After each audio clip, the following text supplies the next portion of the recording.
welcome. There's some kind of Tesla all hands meeting live right now. What is this? Nothing's happening. It's just silent. All right, well, when it goes live, we'll hear it. Hello, good to see you. I don't really need these. My eyes are sharp as an eagle. I wear them for blue light protection, but I'll just brave it. Don't call me a nerd. Good to see you. Welcome to the Atrioc broadcast here on March 20th, 2025. A pleasure to see you. An honor and a privilege. How the fuck are you doing? Sorry to curse, but I just feel so passionately. Hey, I read Barbarians at the Gate. Thanks for your recommendation. It was pretty good. I appreciate that. I have a new book recommendation. I have a brand new book recommendation that I just started last night. Drum roll, please. Da-da-da-da-da-da-da. Boom. It's called The Storm Before the Storm, the beginning of the end of the Roman Republic. He's a very well-renowned Roman historian, and it's told in kind of an interesting and fun way. It's about the end of Rome, with interesting parallels to modern day. I'm enjoying it thus far. I'm only very beginning, so. It's about Q and the storm that's coming. I'm getting really into QAnon lately, honestly. Can I just admit it? I really think Q was onto something. And I feel like I just need to say it. He's spitting. You should read my book. It's called The Art of the Glizzy. You would like it. If I were as obsessed with glizzies as you guys seem to think that I am, I certainly wouldn't enjoy that book. I would find it pedestrian. I would find it rather beneath me, as I'm already a deep-level scholar in the field. It's like reading pop psychology if you're, you did your doctorate in psychology. It's not...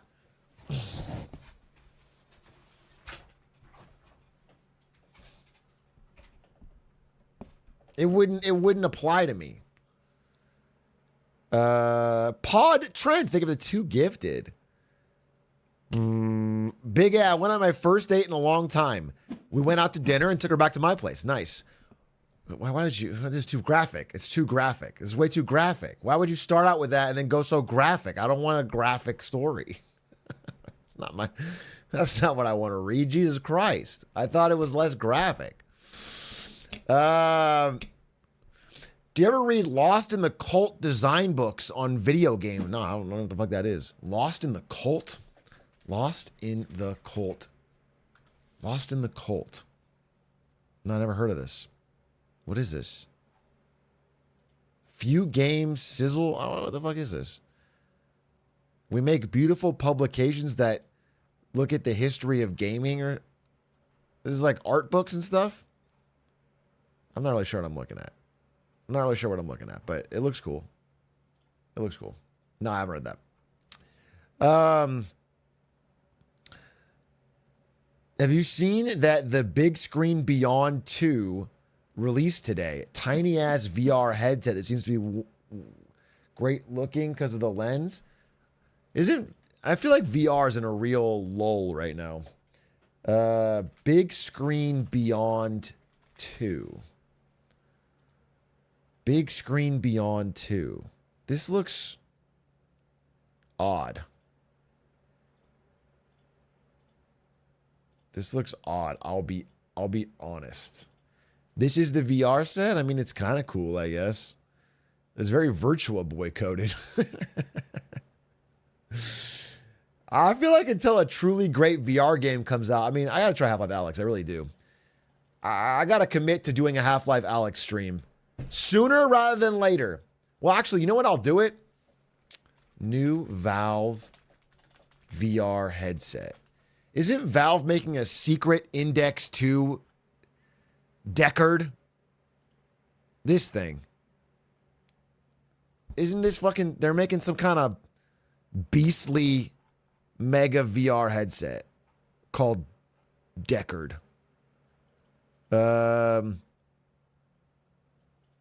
When that comes out, I'll buy that. Easy clap, and I'll go all in on VR. Super Hot VR is pretty fun minus the throwing. Do you know that my lowest viewed video in channel history is about me playing Super Hot VR? It's right here. It's called I Can Dodge Bullets. And it has 24,000 views. My lowest viewed video in history. Why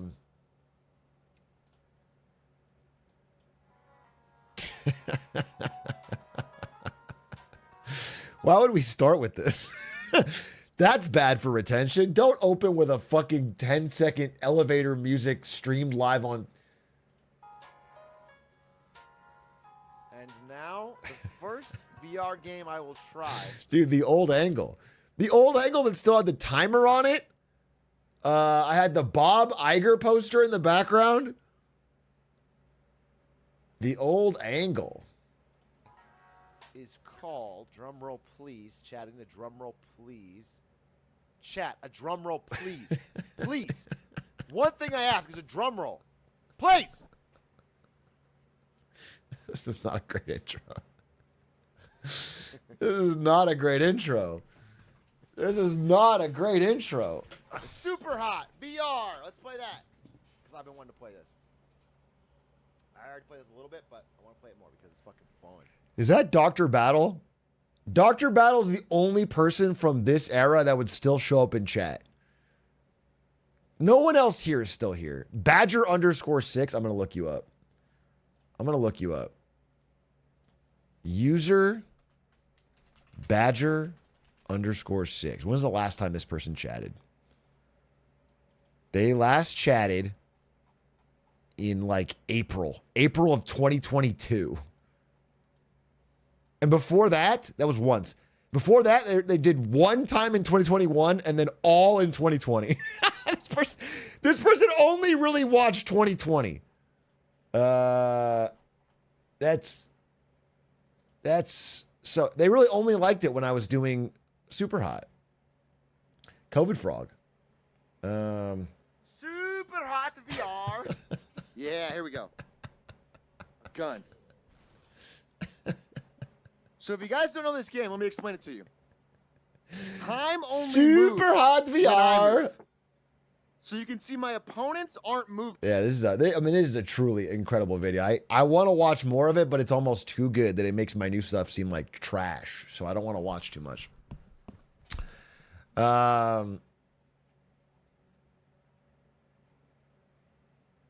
That's the main reason. I don't want to spoil it because everyone watches it 10 times after this.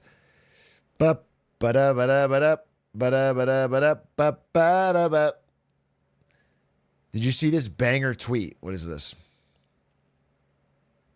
This is how it feels talking to any other dudes in their early 20s. It's awful. Okay. How does it sound? Or USD? Gold. Dogecoin or Euro? Dogecoin. Stocks or crypto? Crypto. Argentina or USA? Argentina. English or Spanish? Spanish. Trump or Kamala? Trump. Trump or Melee? Trump. Bali or Thailand? Thailand. Agree. AI or personal brand? AI. AI, personal brand. Email or SMS? Telegram. Really? Absolutely, bro. You think your Telegram channel is more valuable than your email? 100%. Wow. Remote work or in person? Dude, what is this? What is this trash?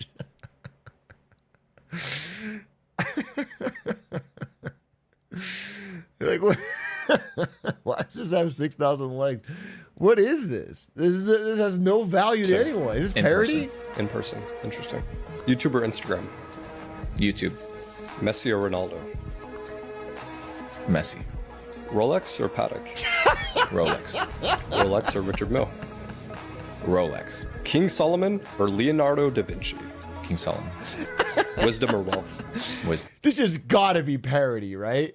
This has got to be. This has got to be parody. People are not legitimately. This is so cringe. This is so cringe. Messi or Maradona? Messi. 100%. What value was there in that? Except for all the deep wisdom. I'm sorry, that was a lot of wisdom in that. Spiteful Batman lived at 24 months.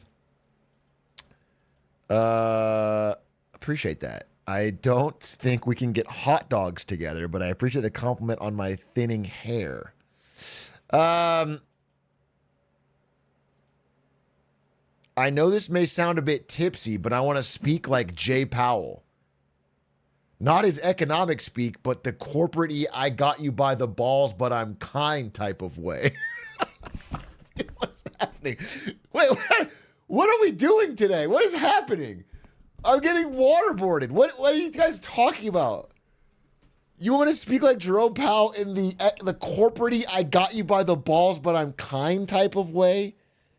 He doesn't even really do that. And if so, please, I guess study him. Don't study me. I don't talk like that.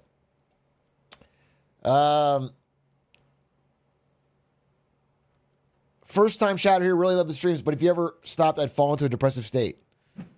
Well, don't worry. My regular stream schedule is already spotty enough. You'll be depressed in no time.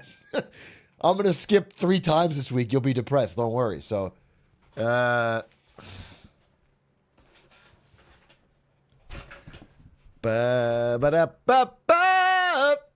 this stream also have a dual mandate? Yeah, it does. Laugh and learn.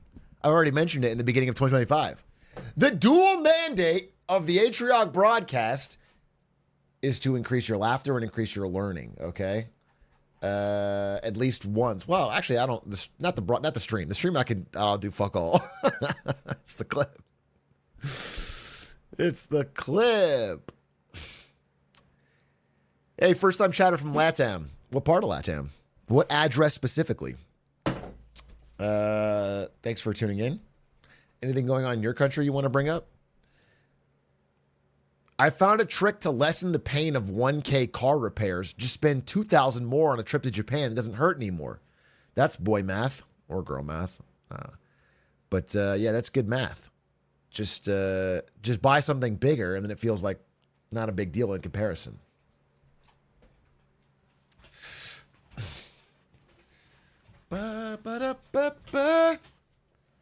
No, it's not NB math. NBs would never be that stupid.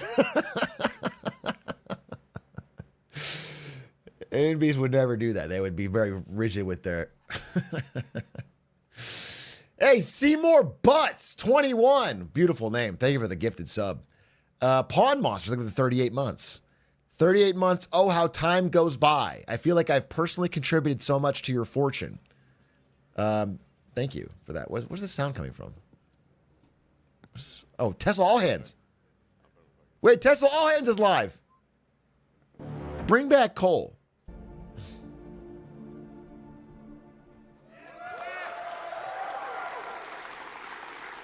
All right, Elon.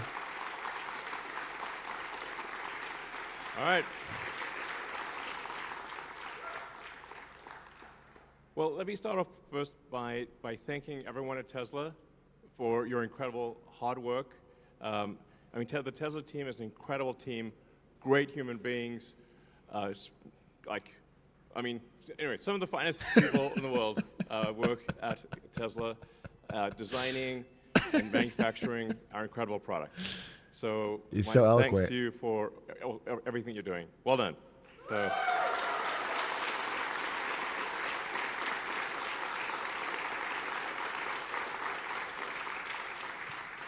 So we're going to go through just a list of the incredible achievements of the Tesla team. We've now produced over 7 million vehicles. 7 million.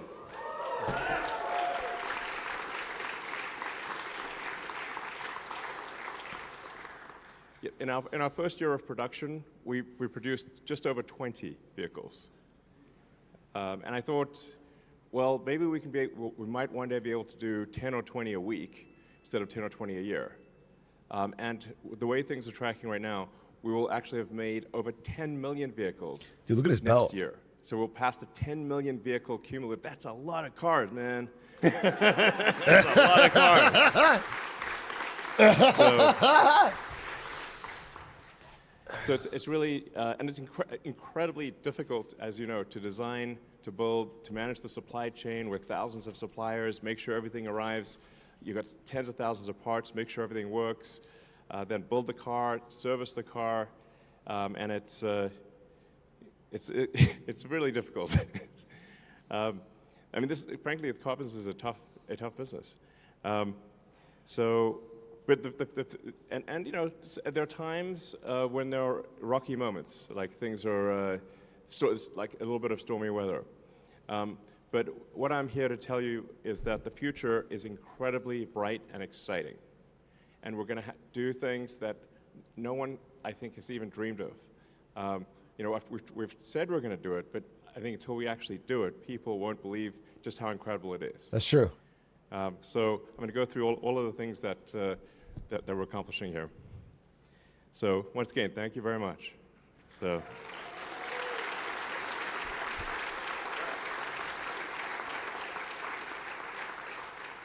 You know, it's worth noting that Tesla remains the company of choice for people to work for. So we get millions of applications per year for a very small number of spots, and we continue to be the leading organization, along with SpaceX, for engineering talent in the world, and also for manufacturing talent. Really, it's an awesome place to work, basically.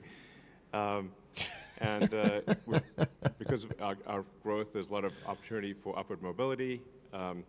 And I'm going to talk you through just how I see the future unfolding and why I think it is going to be incredible. Okay.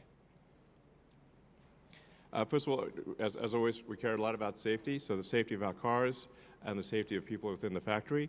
So you can see that our work-related injuries have declined over time. So thank you for 400, 500,000? make that happen. It's a collaborative effort. So congratulations to the safety team on. Wait, I'm sorry. What? Workplace safety.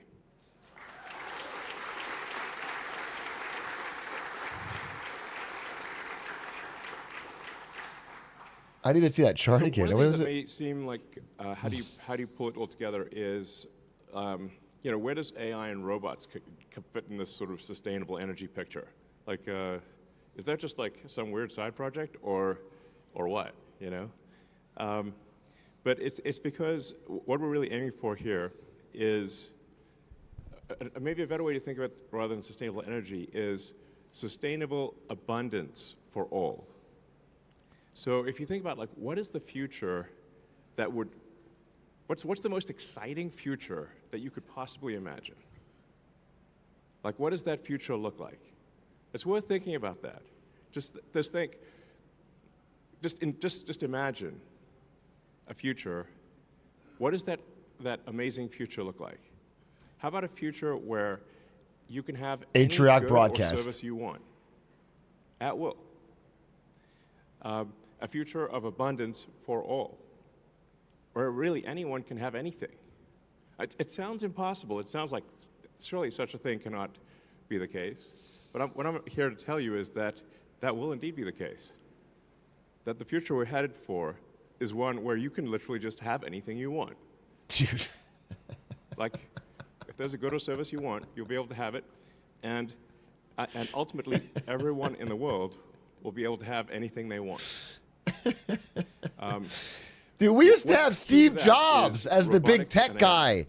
We used So to once have, you heard his self-driving speeches, they're cars And good. you have autonomous humanoid He was robots, bad to his daughter too, where but everyone can have their at own least he had a good personal speech. C-3PO and R2-D2. But even better than that, that's Optimus. You can imagine like your own personal robot buddy that is a great friend, but also takes care of your house. Will clean your house, will mow the lawn, will walk the dog, will teach your kids, will babysit. That's your dream future? and will also enable the production of goods and services This is your perfect dream basically future. with no limit. And when you combine that with sustainable energy from the sun and batteries, we can also, at the same time, also maintain a great environment. So that, I think, is the future that we want. A future where nobody's in need. You can have what you want. And we still have nature. We still have you know, the beautiful parts of nature that we like. I think that's probably the best future. What other future would you want? I think that's like the future. And also space travel. Let's not forget that. So This guy if you gives can have presentations basically like the anything you kid that forgot want his and travel homework. to space and This go to guy Mars gives and- presentations like a kid I It's know about as good as at it gets. ASU who forgot his like, homework. That's it. Just So- fucking That's really what we're trying Improvs to it. do is take the set of actions most likely to lead to a great future for all. So that's what I mean by sustainable abundance. And the combination of things that we're making with Optimus and AI compute will achieve an age of abundance for all. Like actually. It's going to be pretty great. I'm not kidding. You could give me Model Y 45 became, minutes of the prep. best-selling, I could do. you know, I'm not kidding. I could do vehicle 10 in the world. times better than this. You know, and I'm not FYI, bragging on we myself. make This is like such a lot.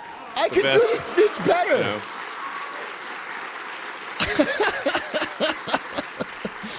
This is crazy. you know, it's how we're doing on popularity. Well, we actually literally make the best-selling car on Earth of any kind. So that's and it's for 2 years in a row. So and it's going to be the best-selling car on Earth again this year. So.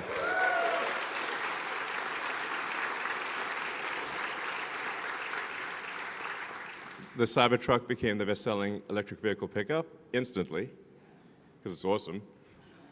And Tesla it's was sitting the on best-selling lots. electric vehicle in Europe, the fastest-growing brand in South Korea, and we launched in a lot of new markets, including Qatar, Lithuania, Chile, and the Philippines, and we'll be opening in a whole bunch more markets as well. So Teslas will be available worldwide. So overall, you know, it's good. If you read the news, it feels like, you know, Armageddon. So I was like, I can't walk past the TV without seeing a Tesla on fire. You know, like, what's going on? You know, some people, it's like, listen, I understand if you don't want to buy our product, but you don't have to burn it down. That's a bit unreasonable, you know. Like, this is psycho. Stop being psycho. Okay. So, and we launched the new Model Y. Congrats to the team on yeah. So, That's all he's gonna say on it. you know, that's obviously very tough because we've got factories all across the world, and we've got to change over a global supply chain on basically three supply chains on 3 continents. And I think you did an amazing job of switching over the world's best-selling car globally in a very short period of time. Well done, guys. Woo!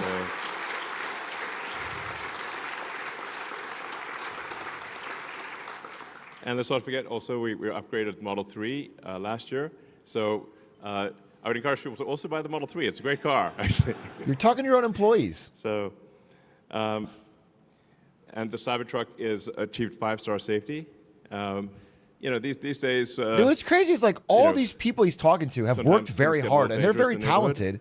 talented The to make Cybertruck, products. being bulletproof and all. And the can party come in handy. glossed over about people burning Teslas and not So, buying them. but It's apart because of from being him. bulletproof, It's also only very safe in him. a crash. It's like he's the one making it hard to sell their We're cars. also building the Tesla Semi factory. This is a vehicle that some people said was impossible to build, that it defied physics. Well, not only does it not defy physics, we're going to be making a lot of them. So we're going to make you know, I think ultimately we'll make Make a over number million, millions probably of the Tesla Semi. And this is really going to be something that you'll see all over the place. And it'll also be autonomous, or have the ability to go autonomous down the road.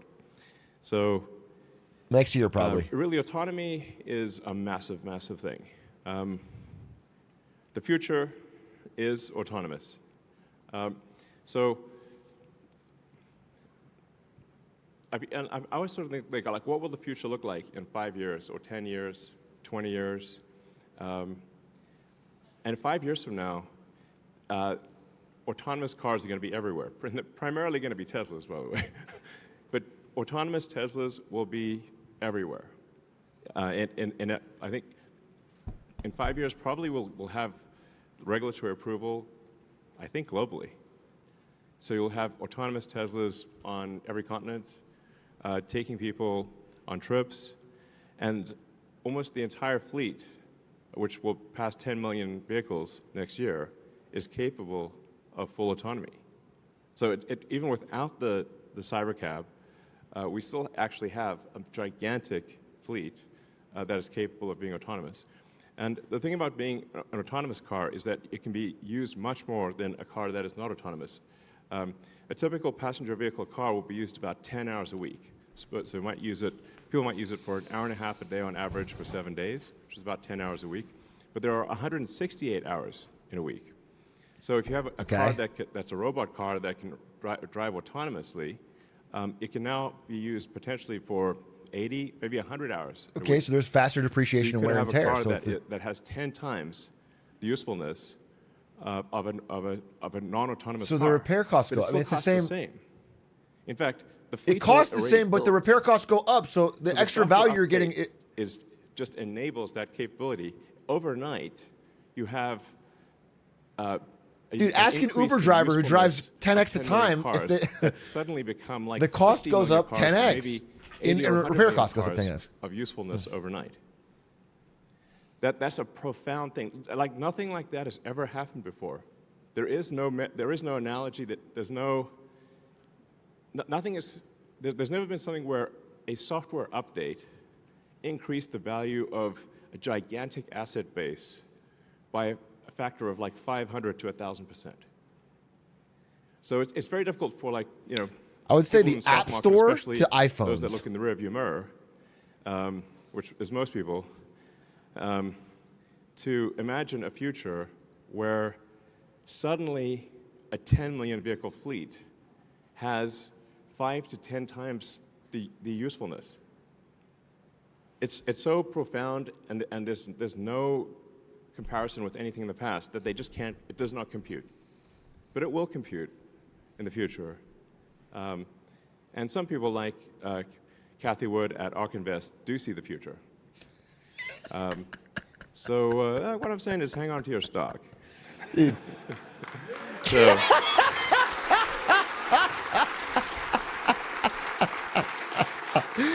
do not sell!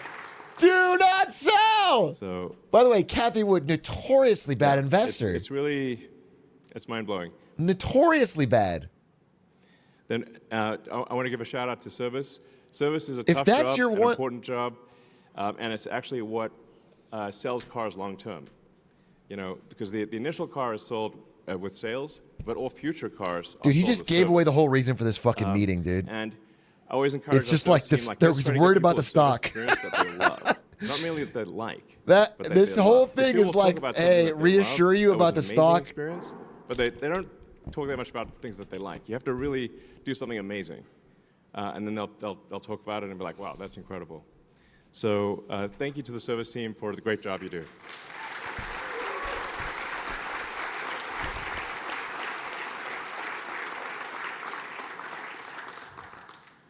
And I mean, you can see sort of, I like this sort of light map of superchargers. This You can does see you can remind me go of the practically Roaring Kitty anywhere YouTube live in stream. the US, It doesn't feel Mexico, practiced enough. Doesn't feel Europe, planned enough. China, well, I guess not the outback of Australia, but you know, most of the places where people live. So our supercharger It feels network too continues to rushed grow for something this significantly, important.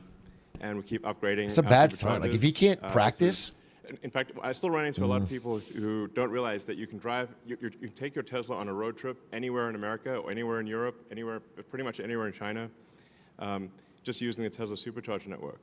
And it's actually easy and convenient. So people think that whatever the range of the car is, that's as far as they can go. It's like, no, you can just stop at a supercharger network. The car's battery will last longer than your bladder. I'm pretty confident. So that's really the threshold. That was a good laugh. As long as the car battery lasts longer than your bladder, and you just plug it in when you go to the Hey, restroom. Elon, I and laugh you at my come own back jokes and, too. I you know, respect grab a it. coffee or I whatever, respect it. No, I'm not giving you shit for you're back that. on the I road respect and my own. I everything's love my own jokes too. then that's the range that matters, and the supercharging speed that matters. So, yeah. So congrats to the supercharger team on expanding network and do great work there. So.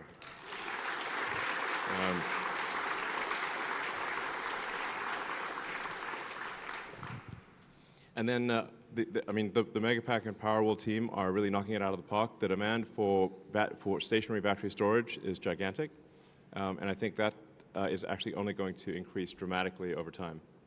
So, and we've got the Shanghai Megafactory that's got started in record time in February. Congrats to the Shanghai factory team there. That's awesome.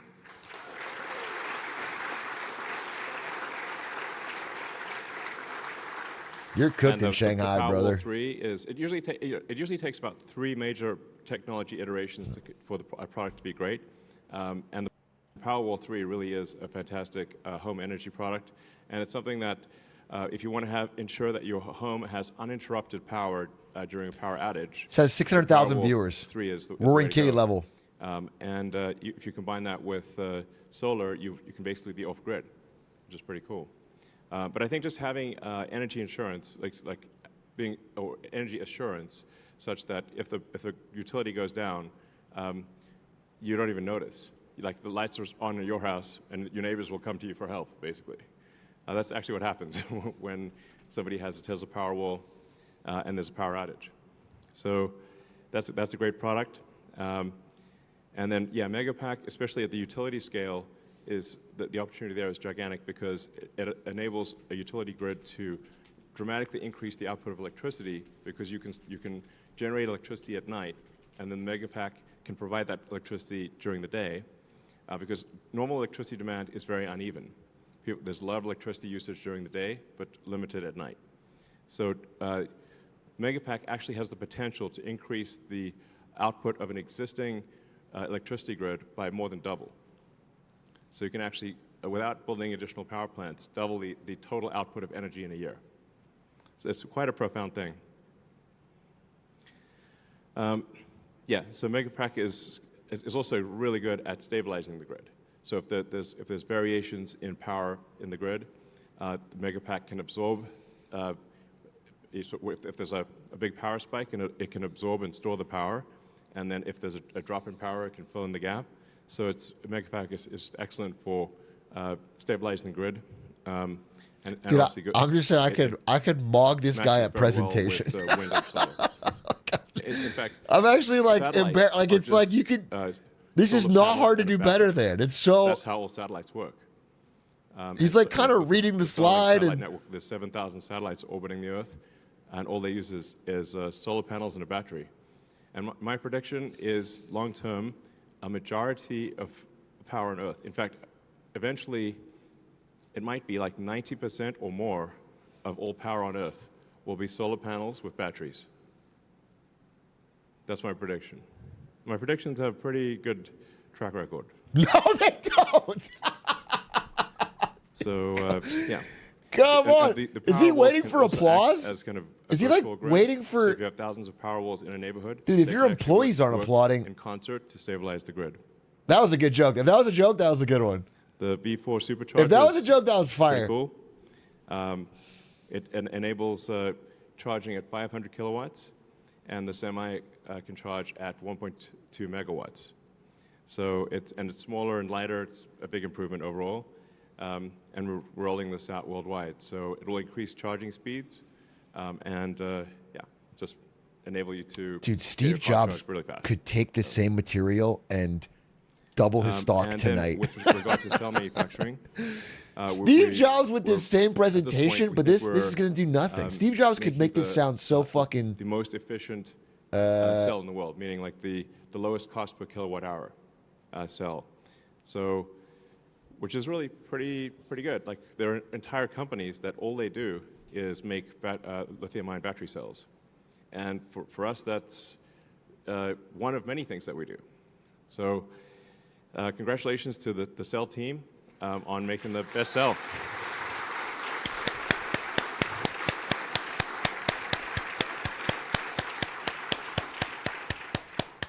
So that's a really big deal. And then we're also investing in the whole battery supply chain. So we have cathode production, we have lithium refining, and and then more. Yeah, hopefully, we're sort of hoping someone else will do the anode. We might have to do the anode. I hope someone else does it. Why do we have to do all these things?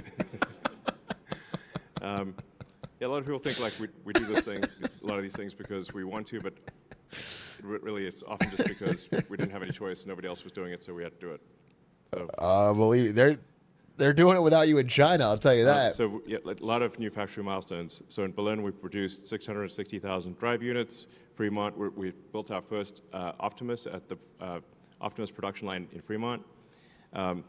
We're preparing for Cybercab production here at Gigafactory Austin. And Gigafactory Shanghai created its 3 millionth car. We've produced 160,000 NACS adapters at Gigafactory New York. And we've got record battery pack production at Gigafactory Nevada. So congrats to everyone.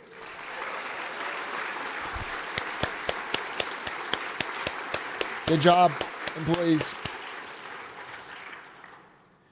We also just behind us on the south side of the building, we have the Tesla what we call Cortex-1. It's like basically a giant brain, computer brain, that is used for AI training. So we take the vast amounts of video that we get from all the cars in the fleet, and we use that to train the artificial intelligence to be able to drive the car. And this is one of the most powerful training systems in the world, with over 50,000 GPUs active, and Let's go, NVIDIA! 100,000 GPUs, which will make it, I think, probably top 5 in the world in training centers. Jensen Huang's pogging at that.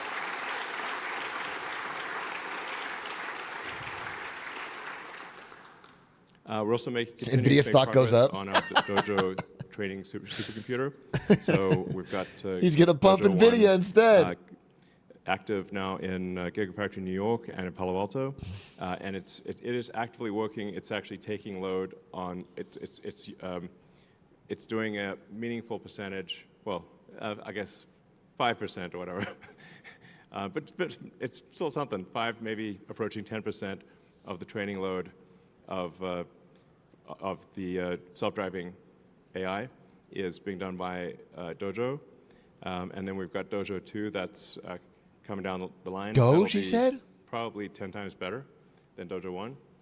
And Should I buy So it's Dogecoin? sort of exciting. We're making good progress with Dojo.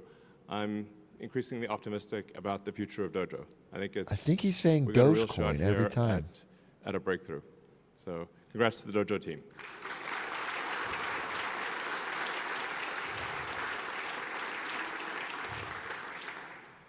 And all Tesla vehicles have now had what we call Autopilot Hardware 4, or really our AI 4 hardware, and it's very powerful AI inference computer, but also operates at very low power.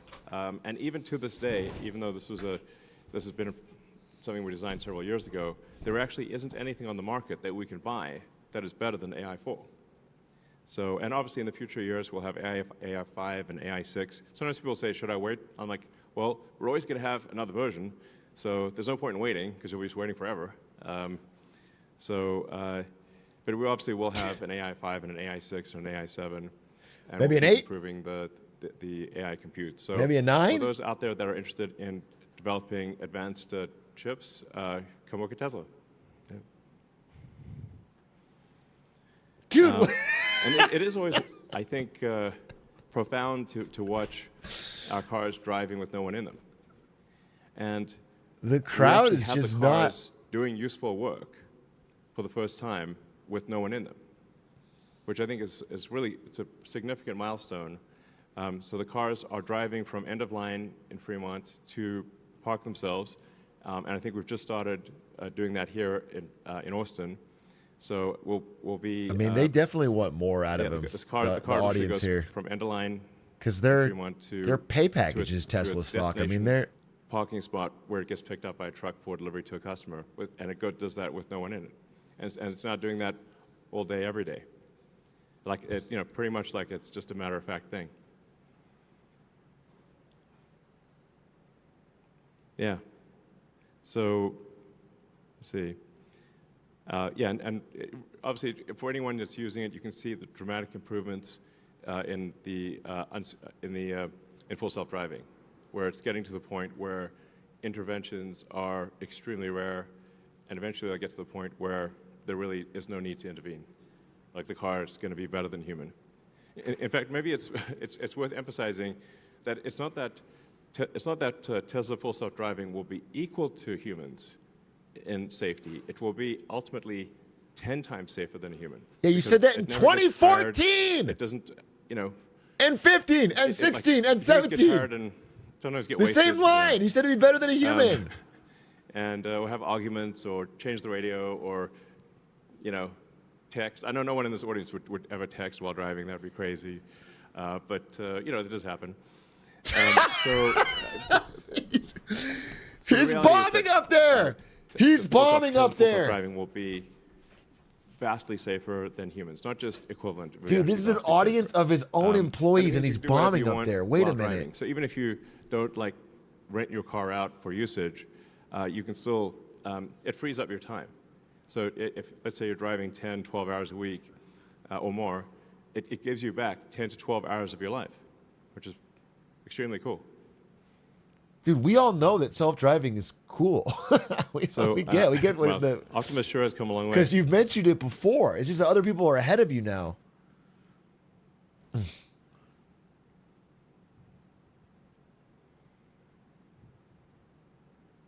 Holy shit. So the new Optimus 22 degree of freedom hand and forearm is now in production. And it's learning to walk and catch balls. Holy Pretty shit. cool. I mean, look, that's where we came from. It's wild. So in a very short period of time, Optimus has gone from being an idea to the most sophisticated humanoid robot on Earth. There's nothing even close to the level of sophistication of Optimus, and Tesla has some important missing ingredients that others don't have, which is. Have you seen our Mark robot has Zuckerberg? a real He brain. destroys your robot. He looks way more lifelike. Yeah, it's like the Wizard of Oz, Tin Man. Was that a heart or a brain? One of the two. So it's got the real world AI. So Tesla's the leader in real world AI. What we learned in the car, we translate to the Optimus robot, and we also take our expertise in electric motors, in batteries, power electronics, structural design, and then another major important thing is that we're very good at manufacturing. So in order for robots to be useful, they have to be intelligent. They have to be able to do useful things just by asking, and you have to be able to make a large number of them at an affordable price. This is what we can do. We have the only company with all the ingredients for making. If a kid in your intelligent class humanoid robots got at up and made this scale, exact Tesla. same speech verbatim, you would fall This asleep. is a super big deal. Like my prediction Like is there is that nothing in the on this words front that he's is that saying. Optimus will be the biggest product of all time by far. Nothing will even be close. I think it'll be 10 times bigger than the next biggest product ever made. You haven't sold Like that level. You haven't sold one yet. No, don't. They're clapping. That's such a please clap moment. That's what you told them that the future of the company they work at relies on? Yeah. Based on what? All right, so with that, It's going to make a Anybody have any bajillion questions? infinity dollars. Oh, questions. So Elon, I have a question. I've worked for Tesla for 12 years. hey, congratulations. Thank you. From a PA down to a shop lead in castings. Cool. And we rocket castings. Yes. We do. yeah.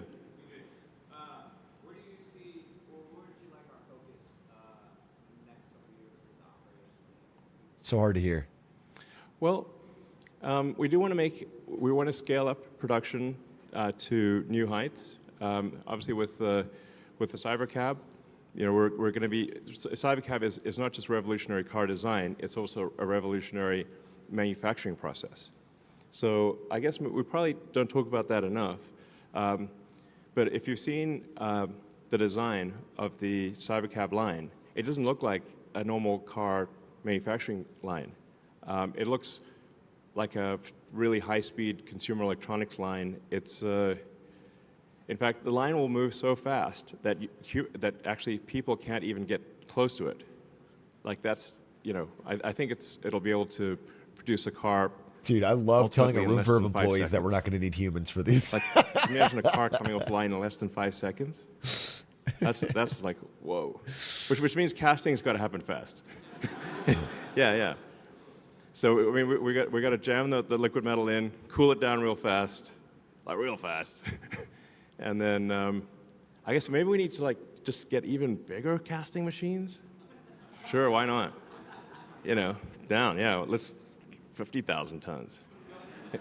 Because then we can make, in a single casting machine, we could do 5 at a time or something.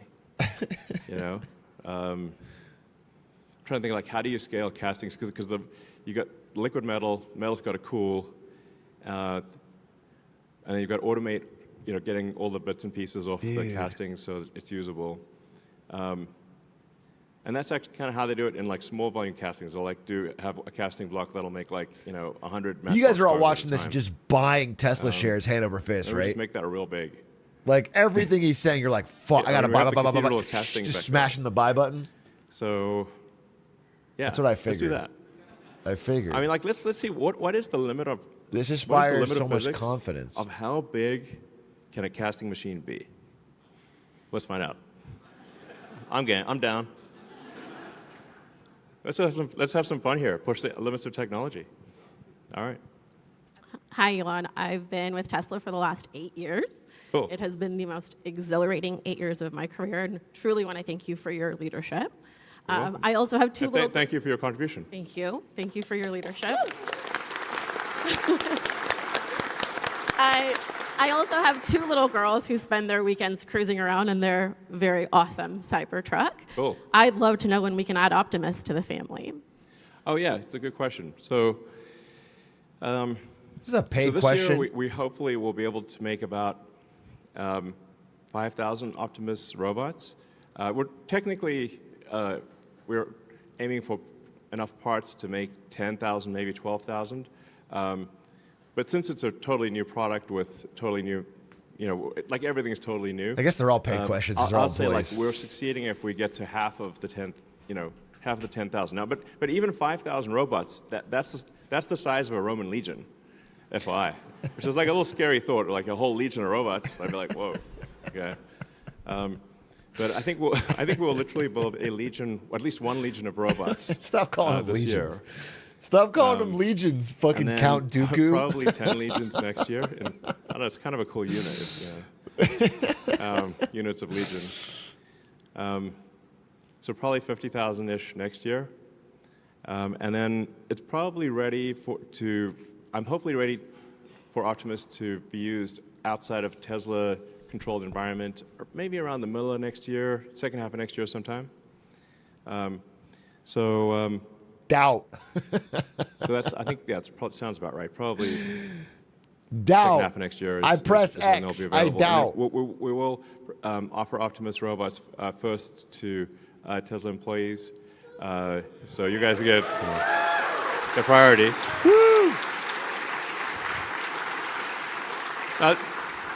There are some pluses and minuses to that, because it's probably have a few bugs, but It strangles you. it's going to be very cool. You'll want to invite your friends over and say, check this out. So, that's the other questions. Hi, Elon. Hey. My name's Dom. I've been here for a little over a year now. I work in people development. Okay. We make so many amazing things. Yeah. Right now, it's still the people that do it. Yes.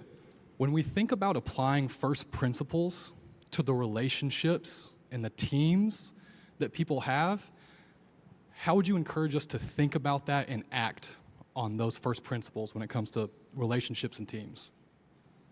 That's not an Elon question. That's not an Elon question. Also, what is that question? Really, I don't. Well, I think there are actually quite a few things I've written over the years that it would be good to compile into like a booklet or something. Because I actually have to be red reminded book? of those things myself. And I'm like, oh, I remember that thing that I thought of after making so many mistakes and trying to make fewer mistakes.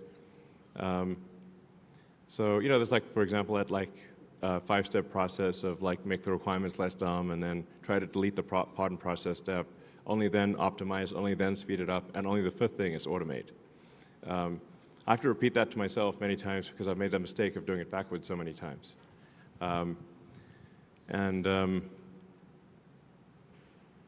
think always operating on the principle that everyone is wrong to some degree, and we should aspire to be less wrong over time, which we will not always succeed in doing. But if 2 days out of 3 you're less wrong over time, your batting average is going to be really I agree with that. I like that. So nobody ever bats 1,000, but you can improve your batting average. Yeah, fine. I like this answer.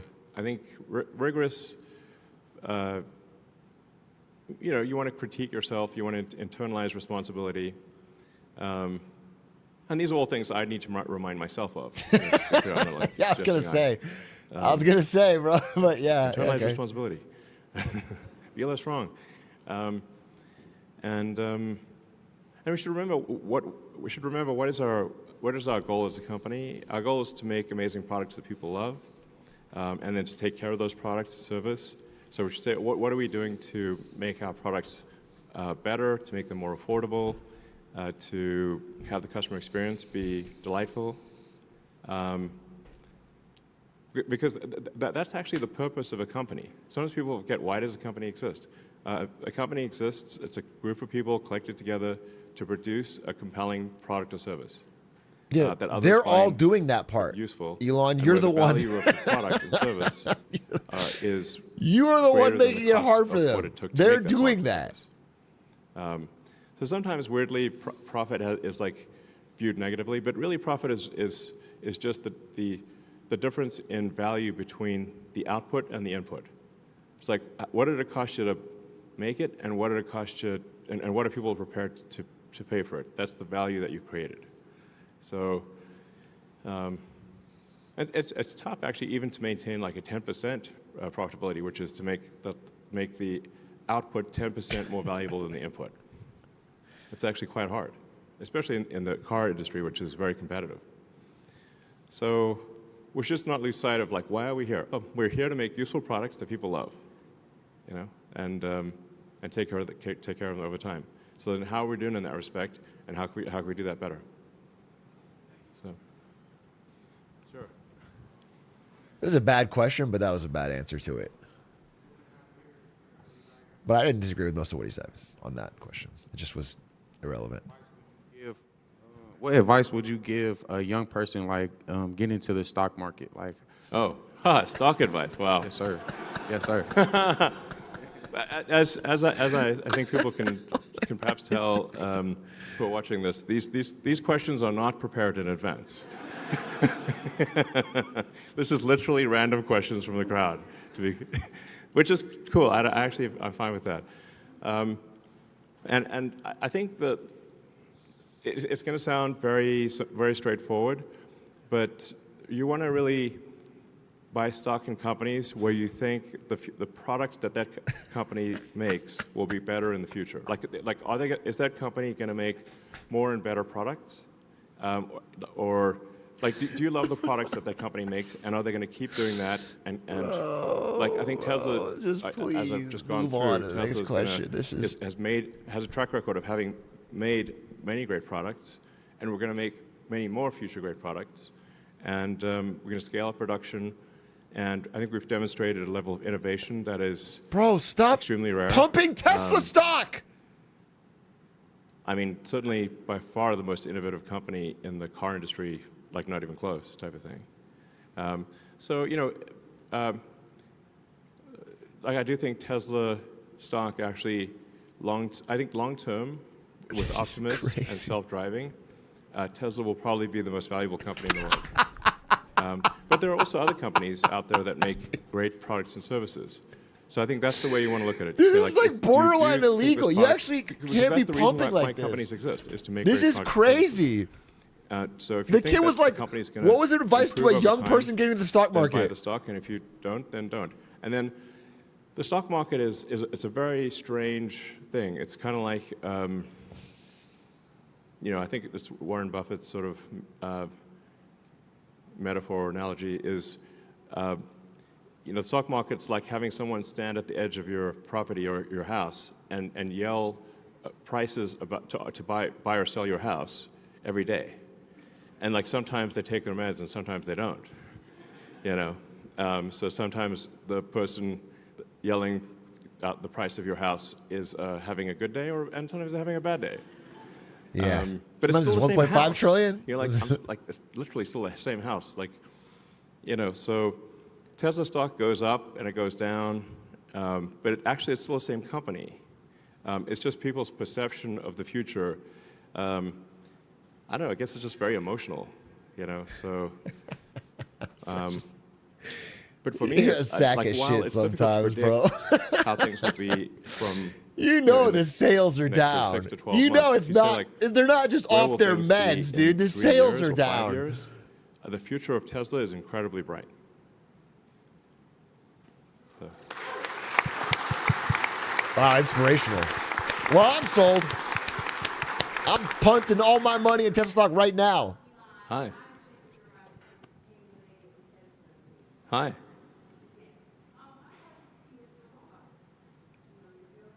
Yes. Dude, I can't hear a word. I can't hear a You word. say, will the robot take your job or what? Yeah, that's a fair question. Well, so, yeah, is a robot going to come steal your job? A reasonable question. I think what we'll find with the robots is that there'll be a ratio of people to robots. So you'll effectively end up having managing a group of robots. So, you'll have basically, I don't know, your flock or your little group of robots that you take care of and you tell them what to do. And I don't know, you'll have a little pack of robots, basically. Yeah, you're promoted to manager. One way to think of it. I think the same thing will be That's your true answer of to an cars. employee scared so of for the losing their job self-driving to cars automation? Is that Is that people that are, everyone say, here will have a fleet of robots they're Uber personally drivers today managing? or something like that, or taxi drivers today will The end up robots cost 30 managing a grand. fleet You said of that's cars, and that'll be a much more effective use of their time. Just taking care of 10, 20 cars or however many they can take care of. So yeah. Hello, my name is Adrian. Hey. You said that your companies are made to make products people love. Yeah. Have you ever thought of airplanes or trains? Yeah, I mean, I'd actually love to make airplanes, No, it's not especially. Adrian. But stretched pretty thin. So I have 17 jobs. At this 17 point, I just go to kids. sleep, work, go to sleep, work, and then do that 7 days a week, pretty much. People say, where do you go on vacation? I'm like, what's that? But I guess I like being productive. I like getting things done. So I guess I could choose to be on an island somewhere, sipping a Mai Tai, with The question was about attractive people in airplanes. bikinis and stuff. Why am I not doing that? What? What a fool I've been. I've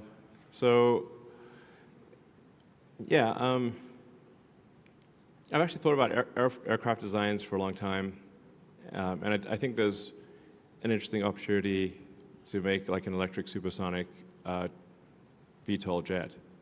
The VTOL is cherry on the cake, but certainly long-range fast electric airplane would be very cool. This is the Iron Man 2 line. Maybe at some point we'll do that. Yeah, that'd be kind of fun. We do have the ingredients for it, so. And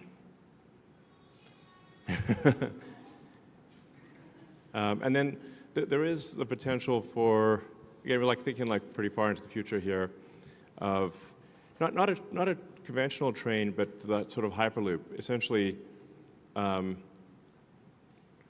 vacuum tunnels, like tunnels where you draw a vacuum so there's no air resistance, and you have very high-speed autonomous electric pods in a vacuum tube. Futurama. Vacuum tunnel. That would allow you to go from city center to city center much faster than any airplane could possibly go. Because going into an underground vacuum tunnel would it'd be Can like you imagine getting into a teleporting to Tesla super high vacuum altitude, tube? effectively. One thing cracks which no and plane you're could at do. supersonic And then- speed, splattered against. It could deliver you right to the center of a city. Just. And that, I don't know, maybe that's some future collaboration with the Boring Company and Tesla. I got a million ideas. The ideas are, I had more ideas than I know what to do with. Ideas are kind of the easy part. Execution is the hard part. As they say, it's 1% inspiration, 99% perspiration. For sure. For sure. Work in manufacturing engineering. Since 2018, I've done a bunch of different things here, kind of like energy products, Model 3, Model Y, cyber, and now we're looking forward to Optimus, maybe the biggest product ever. Yeah. It will be. And I think about the mission Let's say statement maybe. of the company. Let's and say it's maybe. evolved. It used to be a sustainable transportation, then sustainable energy. Is it going to evolve again? Are we going to reformulate that officially to kind of explain to the world better about how Yeah. Optimus and AI folds into the rest of the fabric of the company? Yeah. I mean, I touched on this briefly earlier, but you're right that I think we do need to articulate it more prominently and maybe more often, because it's really about sustainable abundance. You know, can we have a future of abundance for all that is also sustainable and compatible with nature? So we're not destroying nature, but you also get abundance for everyone on Earth. Sounds like the best possible future. That's what we're trying to do. Yeah. Dude, he feels so proud of that line, but it. Yes, sir. My name is Aaron Armstrong. Yes, sir. My name is Aaron Armstrong. Oh, good. We can hear the It's question. not every day that you get to be in the presence of somebody that's accumulated so much wealth and success. So I just wanted to take this opportunity to ask for any wisdoms or secrets that you may have to offer about this game of life that we're all trying to play. Sure. Glaze. I mean, I try to say everything that I know. Although, admittedly, sometimes I'm, you know, like I posted on X. I guess should I ask the AI to look through all of my X posts and It would kill itself. pick out the ones that are really good. The AI Because would I try to say any self-destruct. good ideas that I have. I try to post them. Yeah, I think generally it's good to always be curious and to to read widely. Like read a lot of interesting books, especially history. I find history really interesting. I find like biographies and autobiographies to be also very interesting. I think it's good to read, especially autobiographies, where like, If you're not worth somebody's $400 done billion something 'cause you didn't read incredible enough and they wrote autobiographies. the book themselves, or mostly themselves. That's the trick. That'll give you a lot of ideas. I mean, something that I do is I'll get audiobooks, because I got like so much going on in my mind it's kind of hard to go to sleep, because it's like having a computer browser with like 100 tabs open. By the end of the day, I got like 100 tabs open. It's like, I gotta close this browser, you know? That's my brain. So then I'll listen to an audiobook. Self-glaze. And I'll put it on a timer, and it's like 15 minutes. It's like being read a bedtime story by your phone. So podcasts and audiobooks, especially at bedtime, I find are great. That's what half the people in this fucking chat have that same media diet. It's not exactly like it's the fucking great. You have fucking ADHD and a Twitter addiction. It's not your brain is so fucking advanced. Sorry, I can't hear you. You just- Oh, there's a city in South Texas which is Starbase. So it's a city for. That's crazy. In fact, cities maybe makes it sound bigger than it is, but it is. It's a really a small town plus. You should be a reading giant rock bedtime effect. stories to one of that's your Starbase. 14 children. And it's South Texas and Starbase, Clancyville. Texas, right by the Rio Clancyville Grande. mentioned. And you can literally Clancyville. drive there. I knew Elon Musk and it's Dan on, Clancy like a would state be highway. fucking united. They're So so you just drive similar in through their it, check it out. outlook. Um, Oh my So, God! I um, knew it. I knew I Clancyville do would own be a piece of involved in property that's this. just across the river. That's kind of cool. It used to be like a horse place, like where they would give horse riding lessons and stuff. And at some point, I think it would be cool to. I want to do like this gigantic art project there. That's like looks like an alien planet, like right Okay. across the river. But like that people could visit, you know. So then I might like live there occasionally, but really it's a place to, like, I don't know, to envision sort of an alien planet art project across the river. Yeah, that's cool, man. Kind of cool. Yeah. That's sick. My name is Marcus Heller. I'm a social manager and I'm just curious, like the world that we're living in right now, we're going through like a financial revolution on how we spend money, whether it's through like cryptocurrency or some form of digital assets. Do we I think the social media intern is asking about crypto. I can barely hear it.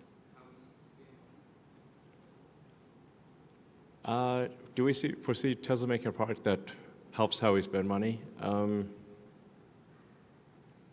Well, I think the AI is going to help us spend money better. It's kind of amazing, you know, what AI can do these days. I don't know if anyone here has used Grok, but it's pretty cool. Grok Voice can be No really cheers? pretty great too. Try Grok Unhinged. It's like it's guaranteed to be entertaining at a party. I 1,000% promise you. If you try Grok Voice Grok, Unhinged not a at Tesla party, product, by the way. this will be a very Grok this is gonna be not big a hit. Tesla product. This is a So, different pump. But you can also ask it any questions. So like if you want to ask questions about like you know, This is life the advice first time or he things seems like- actually happy or anything. presenting, Like, by you the can way. really ask, like, you can ask it about cryptocurrency if you want.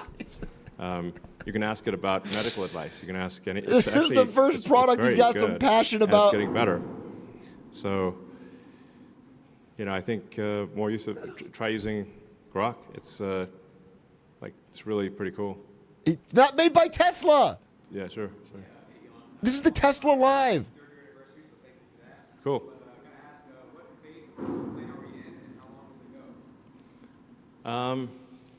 Yeah, so we're in phase 3 of the master plan, since master plan 1 and 2 have been completed. Now, master plan part 3 is a very long master plan because it's basically making all energy on Earth sustainable.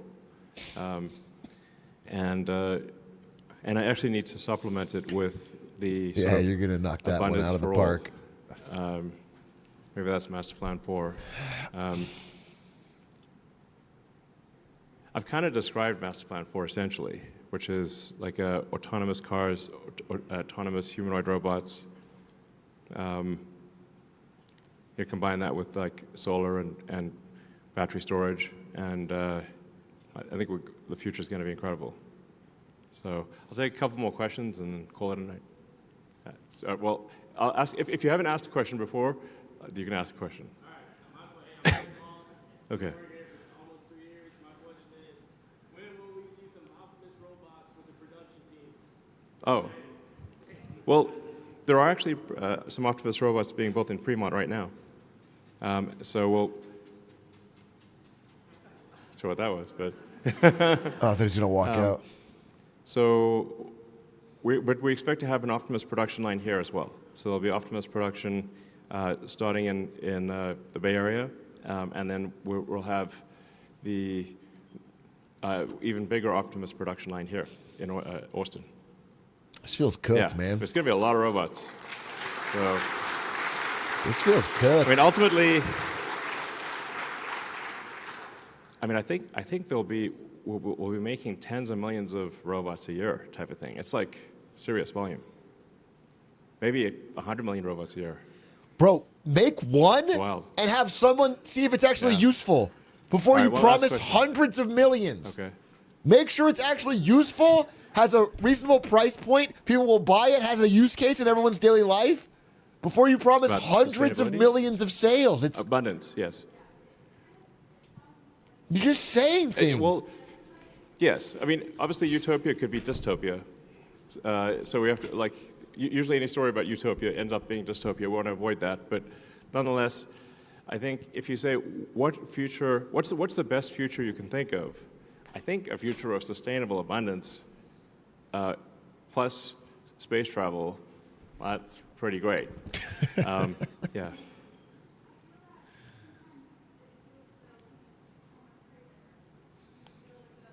Oh, we need adversity. Is this woman saying we need to grind harder?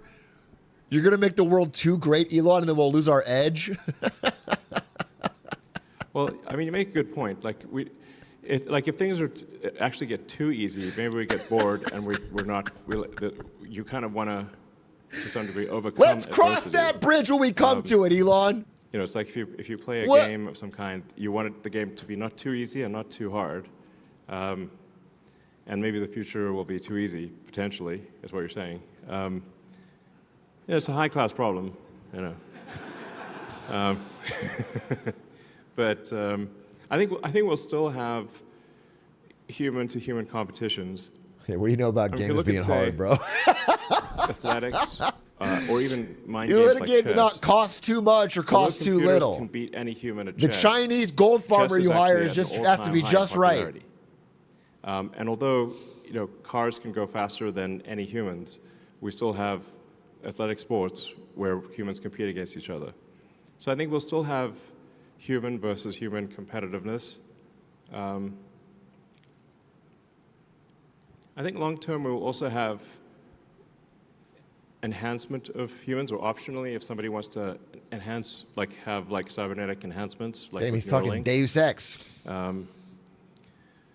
If you want to go cybernetic and, I don't know, maybe have super intelligence and be able to see, in different wavelengths, we could absolutely provide superhuman abilities. This is the friend at the party who just via smoked weed Neuralink talking in about the future. Just spitballing. Just a One thing's mix for of sure, different future's sci-fi gonna you've be seen and very different. interesting. In fact, I think the Look most... I'm not exactly. It's generally, exactly I what find it that the sounds most like. I got friends that interesting can talk just like this on a outcome couch. is the most likely. Or said another way, maybe the most entertaining outcome, especially if ironic, is the most likely. It's almost like we're in an alien Netflix series that's trying to have the highest possible ratings. And if you think about it, that's kind of what happens. Which it doesn't mean it's always good. Because to your point, if you wouldn't really want to watch a show where things are great and stay great. I'm like, oh, that's boring. You want to watch a show where there's a narrative arc where You're things in the go up and they go down, they government! go back up again. You're in the government! And you don't know exactly what's going to happen next. And I think we might be in an alien Netflix series here. So we're just going to keep the ratings up so we don't get canceled. That's all right. Thank you, guys. Oh, good one to end on. That's crazy. He's detached from his own employees, let alone a regular human. Well, I'm sure. You know what? I eat my words. I made a presentation recently. I don't know if you've heard about it. Did decently well on YouTube. No big deal. Where I made the case that I think Tesla, as a stock, as an investment, is not a very good one. Based on the outlooks for the future of the company. But after that, my mind has changed. This stock's going to fucking 10,000. It's going to be bigger than Amazon, Meta, Google combined. That convinced me, bro. He's got it figured out. He just convinced me.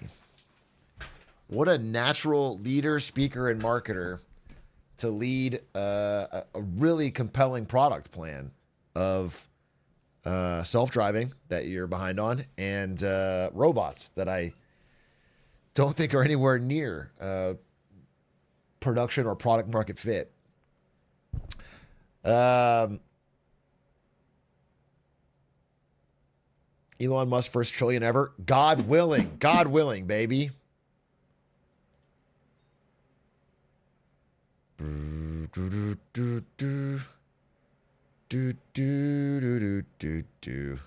Selling my house so I can buy 10x leverage calls on Tesla. Good call. I think that's what he told that guy in the presentation who asked about his kid getting into the stock market. And he said, well, you know, you should invest in a great company like Tesla. Dude, he asked the richest man in the world for his son's advice on getting into the stock market, and he told him to invest in his own company. He pumped his own bags in that question. That is dedication. That is fucking dedication.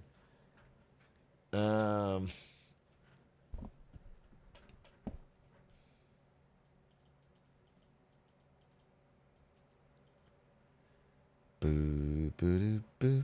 Holy shit. Sorry to go off Tesla for a moment, but the real pump of that presentation was NVIDIA, because he said we have 50,000 GPUs and we're going to buy another 50,000 GPUs for their Tesla Cortex. So NVIDIA looked out, I mean, he made a concrete promise to buy 50,000 more GPUs. And those sell for like 20 to 50 grand each. So NVIDIA's eating good. But more important than that is also the Denny's pump, because Denny's just debuted new NVIDIA breakfast bites. Where you're wrapping a sausage in a pancake for some reason. If this is not Max stupid, bro. Dude, it's so wild. It's so wild what having a pumped stock will do to your popularity. Because when I started at NVIDIA, I would ask any family member, they'd never heard of the company. And now it's at Denny's as the breakfast bites. Now, that's crazy. That's crazy. Damn, I gotta eat them though. I mean, that sounds good. A little sausage and a pancake sounds fucking good. Can Denny's just use the trademark? You think that Denny's did this without collaborating with NVIDIA? You thought they just did this? You thought Denny's just ran it down mid? No, they collab. It's a collab. There's a press release. Jensen Huang used to work at Denny's famously. He was a busboy. That's why Jensen Huang has the coolest LinkedIn of any human being alive.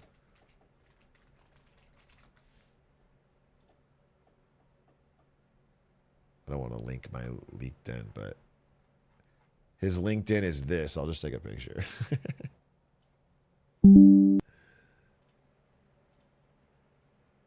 Yeah, it's so fire. It's just 2 jobs. Busboy for 5 years, and then founder and CEO of NVIDIA for 32. Now, obviously, he cut all the other jobs in the middle because he worked at Intel for a long time. And but it's a badass. It's a badass, you know? It's a cool fucking LinkedIn. That's good marketing. Yeah, AMD as well, yeah. Da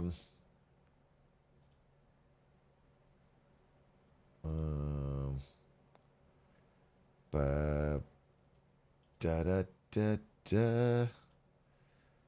da da da da da. Does he follow you on LinkedIn? And if not, why? He does not. So, despite what he said in the 2019 presentation, where he said, my friend Brandon is going to explain the broadcast software, we're not actually close friends.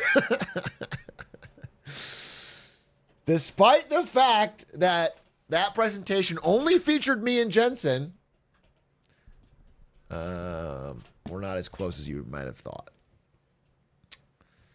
And he didn't really endorse me on LinkedIn. Love isn't real. I know. It's crazy.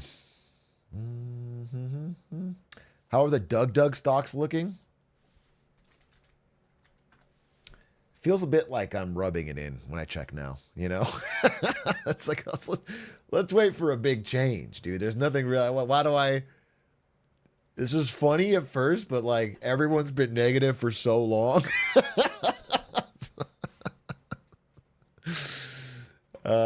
Yeah, I'm doing well. All right, we're winning. We're winning this so far, but there's a long contest ahead. I could, like I said, I'm not. I would totally be unshocked if we were all negative at the end of the year, or if Aiden squeaks out positive, and I'm negative. Oh my God! Chili's is back to positive. Wait a minute! Good news! Chili's is back in the green, baby. America's back on track. We did it. Oh, you guys went out there and you got triple dippers. You got the big smasher. You got the baby back ribs. The economy's back. Wait a minute. Trump golden age? Was I fucking wrong? Holy. I will say, these are the two, because Doug banned ETF, so all the ones I had ready for this joke competition ran out. So these are the two I own in real life, and these are fucking doing well. This is fucking awesome, dude. These are I don't own any real Tempest, but this is fucking cool. I ate at Chili's yesterday just for you, Big A. That's awesome. I appreciate that. Boo, boo, doo, boo. The Grand Poobah, like for 30 months.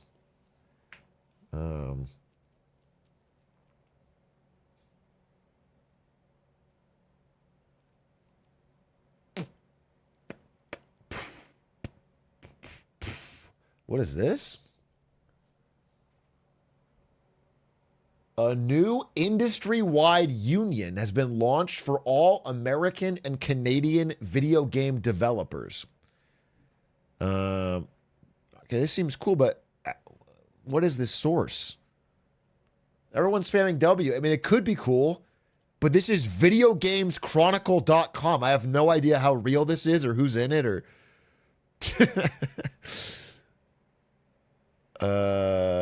Okay, wait. Could be real.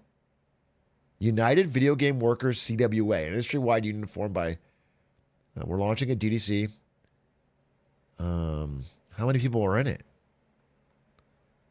The group will seek to link up arms with the laid off, with the freelancer, with the disillusioned contractor, with the disenfranchised and the marginalized, with the workers laboring invisibly to keep this industry afloat. Yeah, I mean, a multi-country video game union would be sick to push back on crunch and underpay, and yeah, that's awesome. But I don't want to like spam. I mean, W for the idea. I need to figure out the effectiveness or learn more. I haven't heard of this.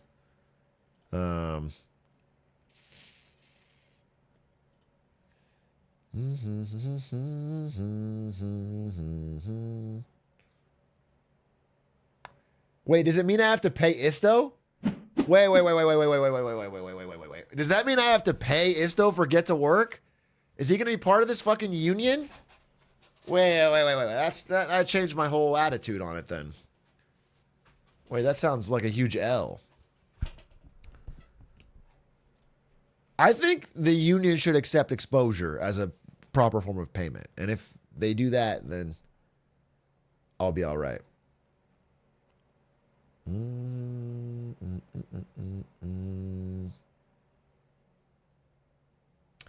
Did you guys see that? Sorry, we just talked Tesla for a while, but I want to talk about the big story of today. I don't know if you guys saw this. This is really good news for all of you. I know a lot of you have been like complaining to me about how DoorDash and Uber Eats are so expensive. Well, guess fucking what? Klarna heard your pleas. DoorDash and Klarna have signed a deal where you can now pay for food deliveries in interest-free installments. The future is now. You can now put your burrito on a payment plan. You can now finance your pizza. This is great.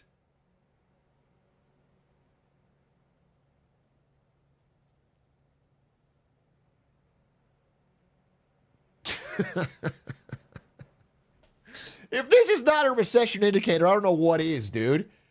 If people are at the point where they are putting small purchases like this on debt, we're cooked. We're cooked. We're cooked. We're cooked. And just so you understand, the whole Klarna business model is that it's interest-free unless you miss a payment, at which case there's exorbitant fees. And so if you're at the point where you feel like you have to finance your burrito, you're on the edge. They're trying to catch you buying for something that you want in the moment but can't actually afford. That's the whole business model, is they want you to buy more than you can afford. They want to make it easy, and you think, well, I'll figure it out. And then you can't figure it out, and then they've got you by the fucking scrote. It's predatory. It's horrendous. It's a terrible, terrible fucking company. I hate buy now, pay later. It's just the dumbest fucking idea in general. It's just debt. They just called it something different. They just I can't say it enough. Buy now, pay later is essentially a credit card. It's anything. It's just and yeah, the whole thing is to make it as easy and one click as possible so you buy something that you wouldn't have otherwise bought and wouldn't have otherwise been able to afford. Anyway, the responses were pretty good. I had one where I said the next big short is going to be so embarrassing because we've gone from like subprime housing loans to subprime burrito loans. People are going to be doing fucking pizza derivatives, and it's going to tank the fucking market. And it's just not as interesting. It's not as cool. It's not as fucking cool. It's a sad second wave. But there was a bunch of them. There was a bunch of people hopping on this. This one was good. Let me open a couple of these.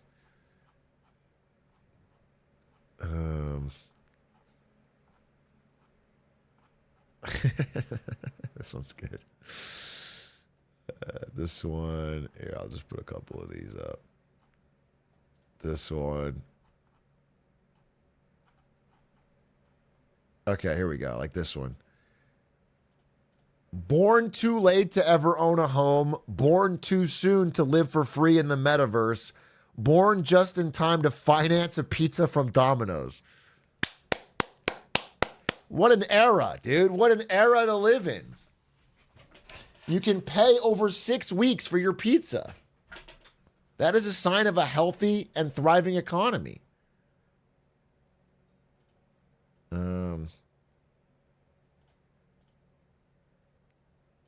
DoorDash debt collection outside your door because you missed the Chipotle payment.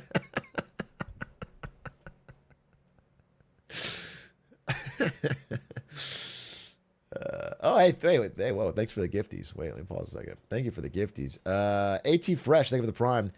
Kindle Stranger, thank you for the 10 gifties. Do you have a message? You said Sid Meier under fire. What's this?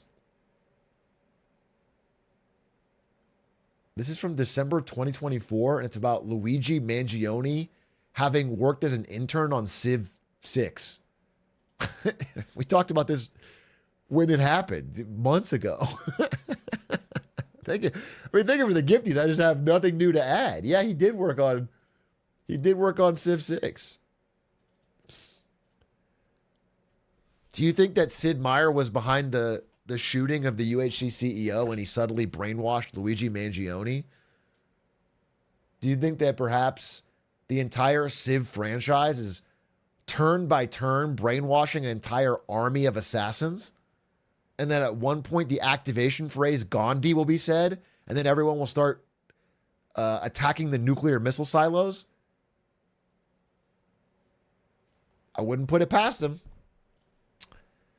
This guy. So we take these DoorDash loans, we combine them, and create a whole new instrument where investors can bet on whether borrowers will pay off their Taco Bell Crunchwrap Supreme within 12 months. I think society values me very much. This fucking character was great. This character was great. Yeah, I don't know. Financing groceries, financing an ordered burrito is end of the line, dude. You can't do much more. Whole scene's 10 out of 10. Mortgage-backed securities for kids, college kids' burritos. It's anyone's burritos. Thank you very much. Can you finance a Twitch sub? Can you buy Twitch subs on Klarna yet? If we're doing burritos, there should be Twitch subs. I should be able to put a lot of emotional pressure on chat to buy something they can't afford on debt.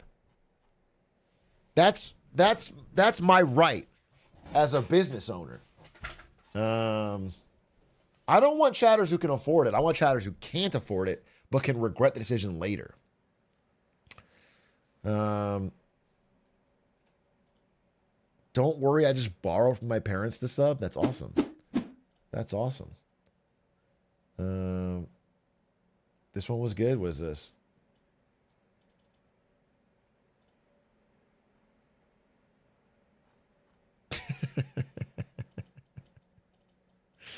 This is too long, but it is funny. A lot of Big Short scenes. Kindle Stranger, thank you for the gifted. Hopefully that was on debt.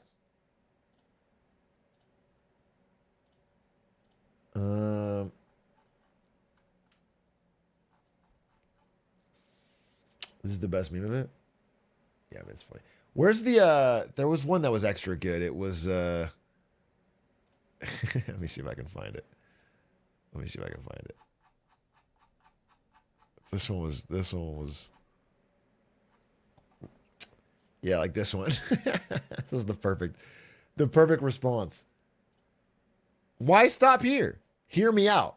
A single buy now, pay later contract for a burrito is incredibly risky. Anyone willing to pay for a burrito in installments can't be trusted to pay their debt. But what if we pooled the payments together? Then the risk would go away. What if we created a tranche of burrito payers from different walks of life, so that if I were to invest in that as a financial instrument, I wouldn't have to be worried about an individual burrito borrower not paying their debt back. A burrito-backed security, if you will. Qualified Underwritten Encapsulated Security Obligations, or CASO for short. That's fire. That's fire. Yeah, we'll call them burrito bowls. It's a bowl of burrito-backed instruments. And that's the financial bedrock of our future. And then everyone's pension and retirement plans can save in these because they're stable as gold. I mean, people always pay their burrito debt. They always go up. And we'll get the rating agencies to go, here he goes about gold again. All I want to say is, first of all, librarian, you've been chirping a lot in lemonade stand comments. Every week, another comment from fucking librarian about Atrioc. Okay? A lot of chirping is what I'm noticing. And secondly, perhaps, again, there's no guarantee of what any individual investment will do, and this could go to zero tomorrow. It's interesting that of all these 50 things we picked, gold's like the fucking 5th best performing. The chart of gold over the past year is actually pretty damn good. Turns out in turbulent times, it's not a crazy idea, like people made it out to me when I first mentioned it, to buy gold.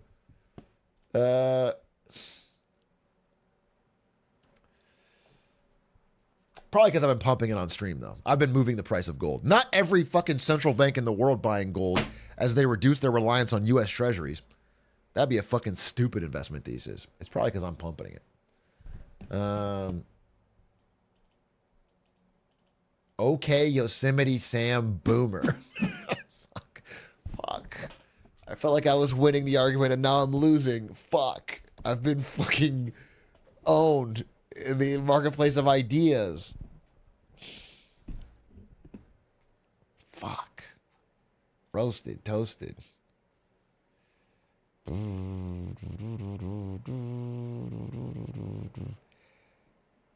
Rich dad pays himself first. Poor dad pays off his burrito. There's a lesson in that. A fucking men, dude. A wise investor never pays for their burrito now. That's stupid. Here's the thing. Let's say you buy a Chipotle order, okay? You get a delivered burrito to your door. At today's market rate, probably costs you $30. You can pay that $30 now and be debt-free for your burrito. Yuck. Or you can take that $30 and put it into the market and buy the burrito on debt. That way you're eating today, but your money's earning money, okay? Now you put that fucking burrito money to work. This is what I'm talking about. This is the difference. This is how Warren Buffett got his money. Warren Buffett never paid for a burrito on time. On God. I can say that with 100% confidence that in his 99 years of age, Warren Buffett has always delayed the pay for his burrito because he has better things to do with the cash. What's wrong with this? It sounds good. Okay. Sometimes, wordy 5215, sometimes when you put money into the market, it doesn't guaranteed go up. There's a thing called risk. So sometimes that $30 you put in the market goes down. And then the bill comes due for your burrito that you've put on debt and you're in real trouble. Now you're incurring fees. Now the debt is accumulating at a much faster rate than your market thing could even go back up. And by the way, the speed of fee increases is much higher than the speed of your investment will rise. So there's a lot of risk in doing that. It's an extremely risky thing to do, to be financing a burrito, to bet the money on any investment. Unless it's like sports betting, then it's guaranteed. Oh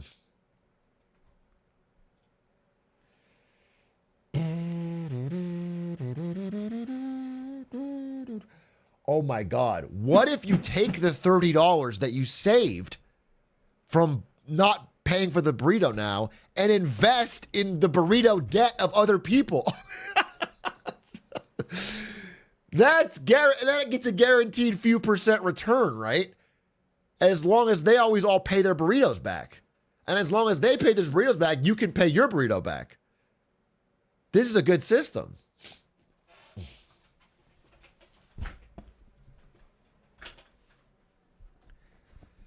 I need Lakers to win tonight. Dude, Lakers have like 0 members playing tonight. Everyone's out. It's like one of the first Lakers games I'll watch the highlights of, but I've been watching like every game. Nobody's playing tonight. LeBron, Luka, AR. Bronny better put up.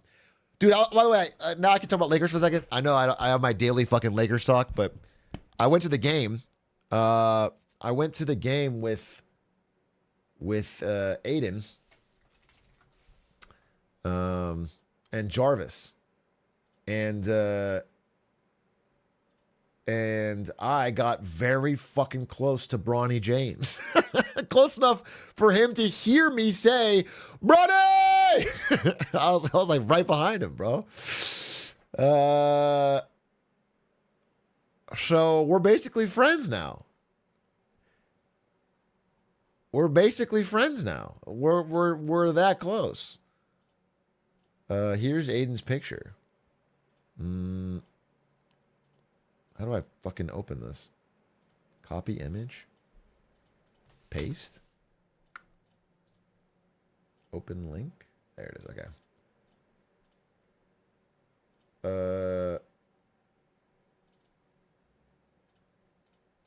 I can't full screen this. Yeah, I mean, we were right there, and then Bronny was right here, like waiting for a second, and we got to fucking, and he was looking in our direction. It was fucking fun. And then Luka put up fucking 30 in the first half. Shit was fucking awesome. Bro wasn't even courtside. This is the closest I've ever been. So it was pretty cool. But courtside's so expensive, dude. It's so insanely. I forgot to mention. Dude, okay. You're not going to believe me. You're not going to believe me, but this actually happened. Okay? When we were going to, I was going to get my pretzels and Sour Patch Kids, as I love to get during the game. And in the front of the line at the hot dog pretzel stand in the fucking thing of the Lakers, the front of the line, standing fucking 7 foot tall, Bo Burnham. In line, same thing as me, Bo Burnham. Bo Burnham was right fucking there. Ask Aiden. Dude's tall as shit. You could not avoid him.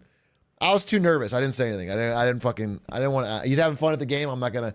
Dude, it was so sick that he's right there. He's in the same glizzy line as me. That's like millennial Beyonce. Yeah, exactly, dude. Did you mog him? No, I walked up right next to him and pretended like I didn't see him. And then I started singing my own original 13-track album, The Heart of Atrioc, to see if he would like recognize my talent. But he actually has a shit ear and doesn't understand true talent when he sees it. He actually seemed like a little annoyed or something, which is fucking lame because he actually is really a bad judge of character.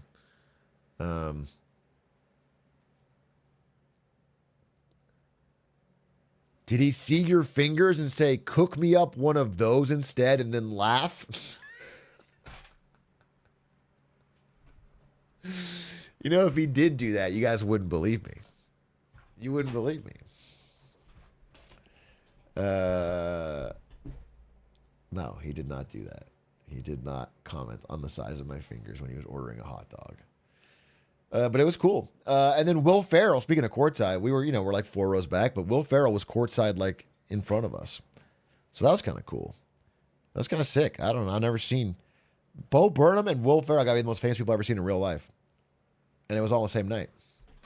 And last time I was at a Lakers game, I saw Magnus Carlsen there. So it was like, I don't know. It's cool.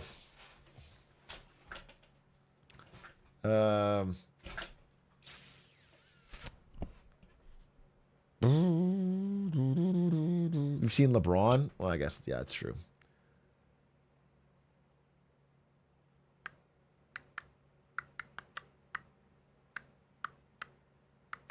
You've seen Ludwig? That's true.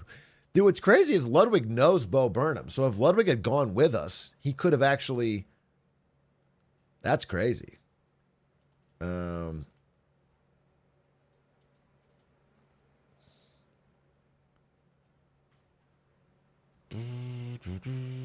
I should have said that I'm Ludwig. I'm not bald enough. He wouldn't believe it because I'm not bald enough.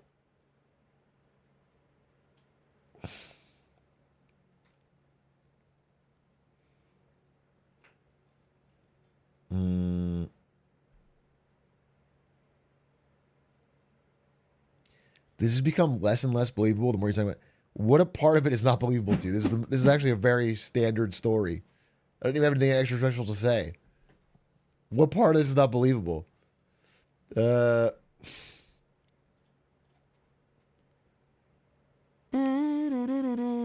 it was fun. It was a fun basketball game. The Nuggets got fucking cooked. Probably because of the energy I was bringing cheering for Bronny James in the crowd. I will say this. It's got to be fucking tough. I mean, it's not really that tough. It's actually very easy compared to most people's lives. But I will say being Bronny James in some way seems like an impossible task. Because halfway through the fourth quarter, the crowd got restless. I'm not kidding. The crowd got restless because Lakers were up by so much it was already over. And they started chanting, not in rhythm, "We want Bronny." People were just like, "We want Bronny! We want Bronny!" I'm not kidding. They started chanting, "We want Bronny," all the way around the thing. And so they send Bronny out. They shouldn't even do this. They shouldn't even send him out. But they send him out. Everyone cheers, but he's like not good enough to be really playing. He's only coming out in garbage time at the end of the fourth. And every time he gets the ball, everyone like stands up like it's the fucking... And I'm part of this problem. But I just feel like for him, it's like an insane level of... You know, like it makes your teammates probably think of you weird. Like people are doing cool things. People aren't clapping that much. And then Bronny James holds the ball and everyone's like losing their fucking mind. Yeah, it feels make-a-wishy, or it feels... And I heard he's doing good in the G League, and like, it's just crazy. It's just crazy. Like it's impossible task. It's impossible expectations.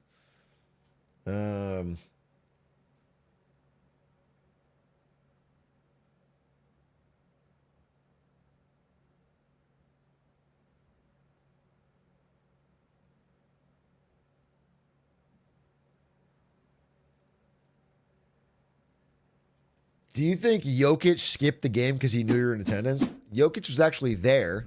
He was sitting directly across from us. And I kept shouting at him, "You better suit up, Jokic!" every time the Lakers would get a bucket. Because I was like, the Nuggets can't win without you. Sort of like roasting. We're basically friends. There's a respect there, and he nodded at me and laughed and went like, "Atrioc, I get it. I get it.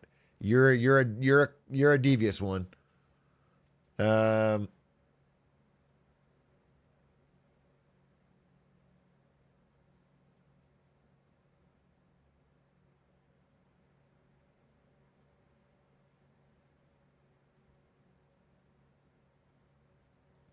You and I have that kind of rapport too. All right. If I get it parasocially with Nikola Jokic, you can have it with me. Okay? In a way, the three of us are all friends.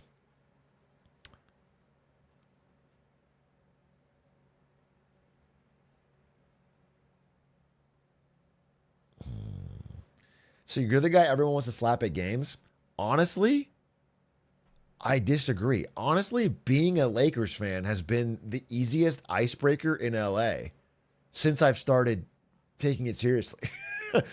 I had a huge conversation with a random stranger today at a cafe about the Lakers and how much it sucks to be a Mavs fan. And it's easy. It's fucking, it's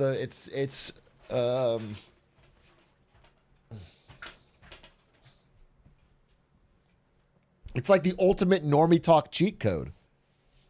I've always been able to bullshit about sports with normies, but now that I actually like it, it's like the easiest normie talks cheat code of all time.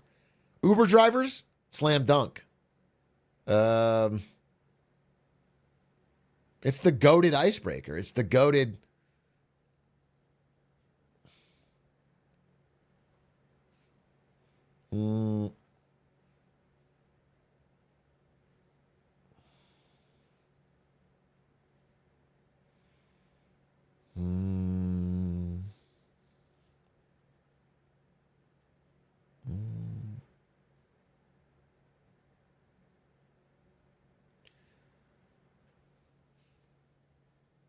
Have you tried talking about T1 with people? I mean, being a T1 fan is the same thing, but for League of Legends. But that requires you to like play and talk about League of Legends, which is hard. Which is the fucking hardest thing. You know what I wanted to watch today? Seeing as how it's Get Smarter Thursday. There's a new John Oliver about gambling. Speaking of gambling, we're gambling on our fucking burrito debt. I wanted to watch this John Oliver about fucking gambling that I heard was pretty good. I heard it. It's about sports betting specifically. So let's watch it. Fuck it. Why not?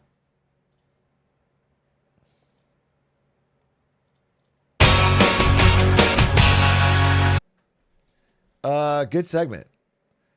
I guess we didn't learn too much. We've talked about this before, but it is nice to be reminded that gambling is a good thing for us and for society. It is nice to sometimes you get a little bit of doubt in your head, and it's good to see something like that reminds you that this is a good thing. We're doing good thing. My parlays are not cooked.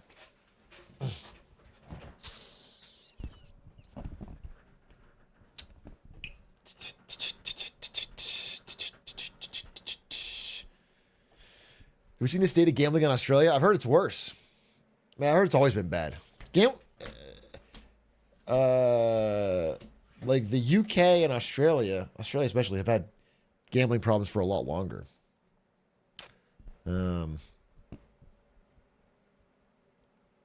They got the pokies there.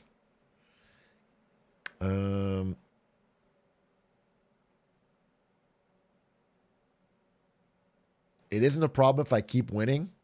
You're fucking damn right about that. You're damn right about that. The Australian gambling situation was what they they copied for America. Yeah. Yeah, that's true. How did I wonder what the reaction was to that Elon thing.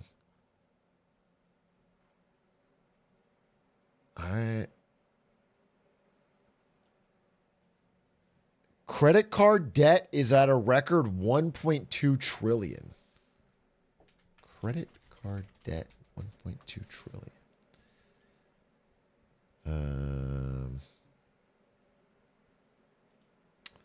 That seems fine though. That seems fine because we have Klarna. And that's different. Because that's different.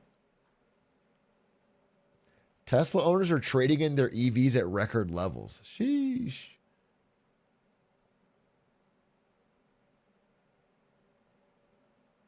This island is the happiest place in Asia? What's that?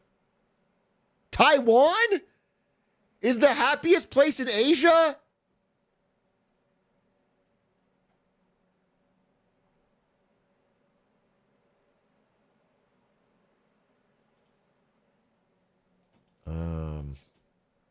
That's cool. Taiwan, Singapore, Vietnam. I actually really want to visit Taiwan, especially soon.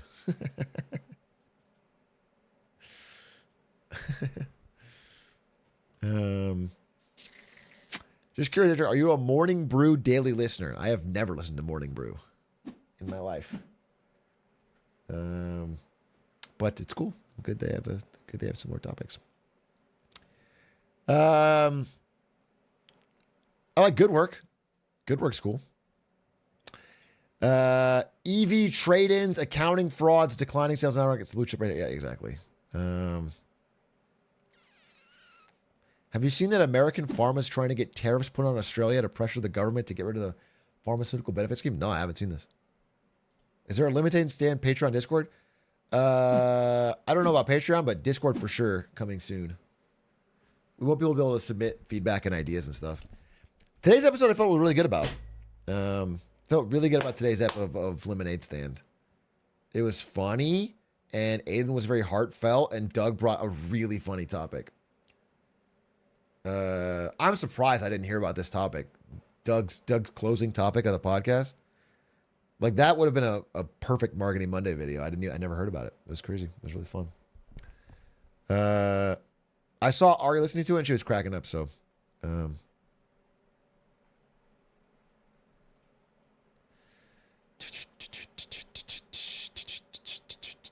Poppy Churro, thank you for the 15 months.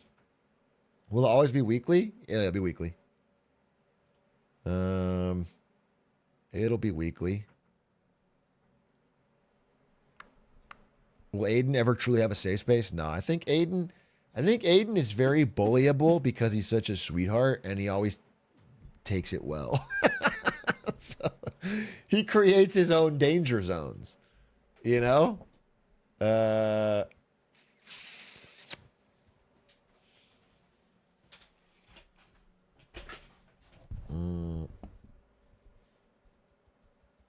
Are you planning on having guests? Yeah, of course.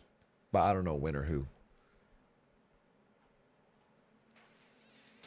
Actually, I asked CoffeeZilla about it, and he said he'd be... He didn't 100% commit, but said very positive. He seemed very... This was a while ago, so... that'd be cool. CoffeeZilla would be cool. Squeaks would be great. Dude, I legitimately... If Squeaks lived in LA, he'd probably be a co-host of that podcast. Like, no cap. I love talking with Squeaks about stuff. Or I would have a separate... I like talking with Squeaks about anything. Every time we have a good conversation, it's always fun. But he doesn't live in LA. So what are you going to do? He's fucking... he's New York.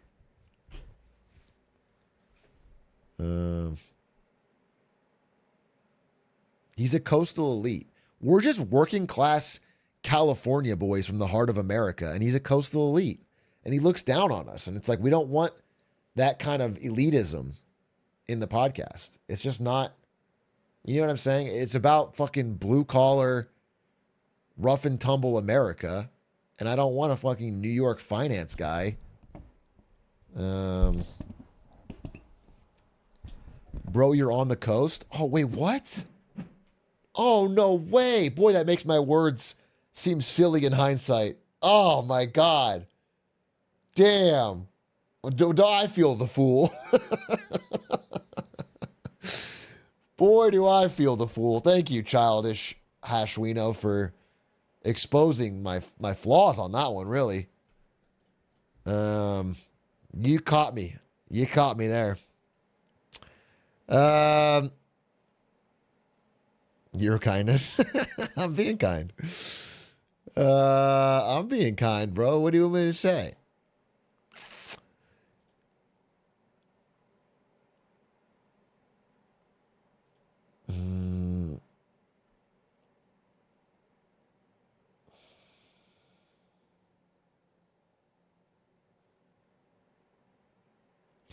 LA marketing guys are known for being the realest MFers out there. Real salt of the earth, hardworking Americans. Yeah, unironically. Yeah, exactly. There's nobody that's more fucking gritty, you know? I'm not talking about hitting the gritty. I'm talking about gritty, okay? Talking about real fucking built this country than an LA marketer.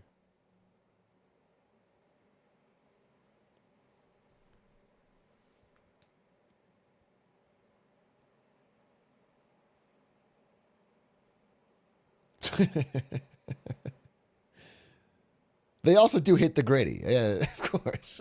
Much like the goose. Much like the eponymous goose. Would you be interested in chatting with me for 5 to 10 minutes about the growing cost of car keys?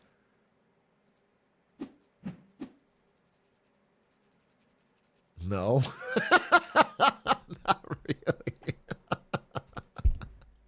I mean, maybe. Maybe. Is there more to it than that? It sounds like you've painted a picture in my mind of a graph of the cost of car keys and it's going up, and I've got it all. Okay, here's what I'll say.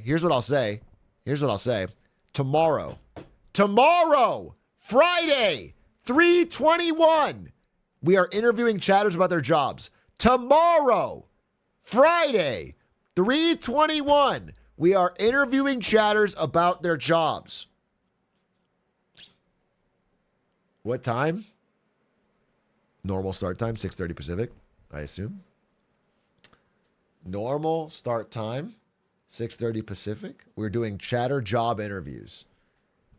That's the plan. It'll just be Discord. People hop in. Interesting little calls. Same as always. Tomorrow, Friday. Friday.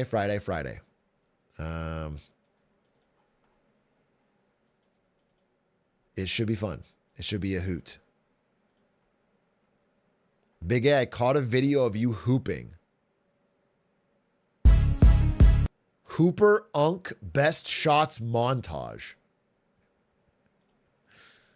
This is just an old man. This is not me. Dude, what aura? What fucking aura? He's got the skyhook and everything.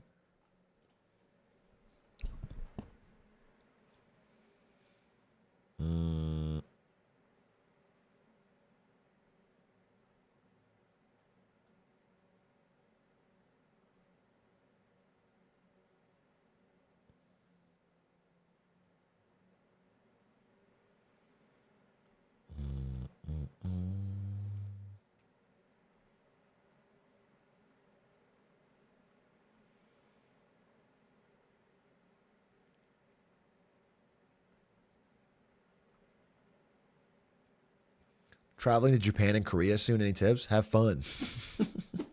Eat a lot of food. Have a good time. Talk to people. Have you seen Canadian Shark Tank? Oh my God! Wait, I have a Shark Tank episode I wanted to watch. I really wanted to watch a Shark Tank.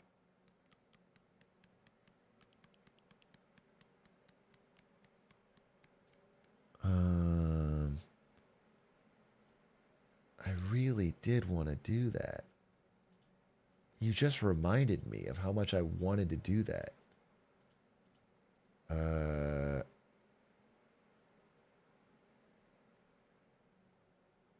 There's a new Almost Friday. Okay, we watch that. Because I have to find this episode is the problem. It's a specific episode from a specific time. YouTube Almost Friday. Is there a new Almost Friday? Let's see this. Man scales ex-girlfriend's apartment building.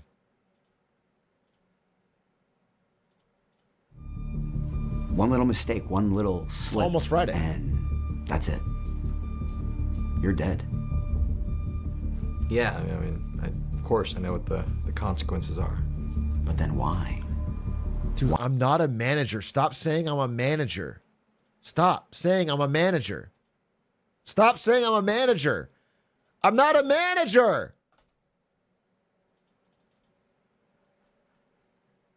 I'm not a manager. I'm not a manager. Oh, no. Okay, manager. No, I'm not a manager, dude. I don't manage. I'm not a manager. How did you get rid of this? Inspect and control delete.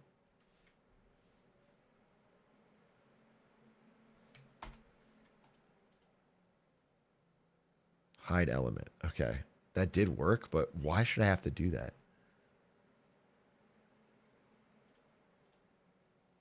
Why go to these lengths? Because I love her.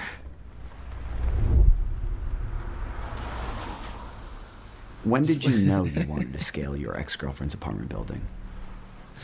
As soon as she changed the locks. It's like an Alex Honnold parody, but for a psycho. Relationships are hard. You know, you're not always going to be in the honeymoon phase, but that doesn't mean you should just give up on each other. So true. I mean, Maggie and I were so happy in the beginning, so happy. We just need to find that again. The people who know a little bit about what Avery's trying to do are like, yeah, that's weird. But the people who know exactly what he's trying to do are freaked out. Have you thought about calling her? She blocked me. So, she blocked your number and she changed the locks. Yeah. And you still think she wants to talk to you? Yeah.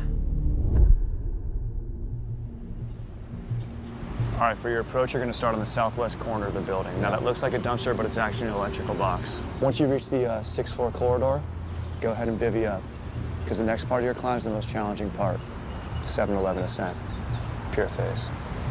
I scaled my ex's building back in 2019, walked in on her having sex with my boss, but that was only 3 stories. 11 stories, it's a different animal. I'm the only one who's really ever done this before. I'm the only one who's qualified to help him prepare. I've been telling Avery climbing's 50% mental, 50% physical, and I'm worried about him physically and mentally.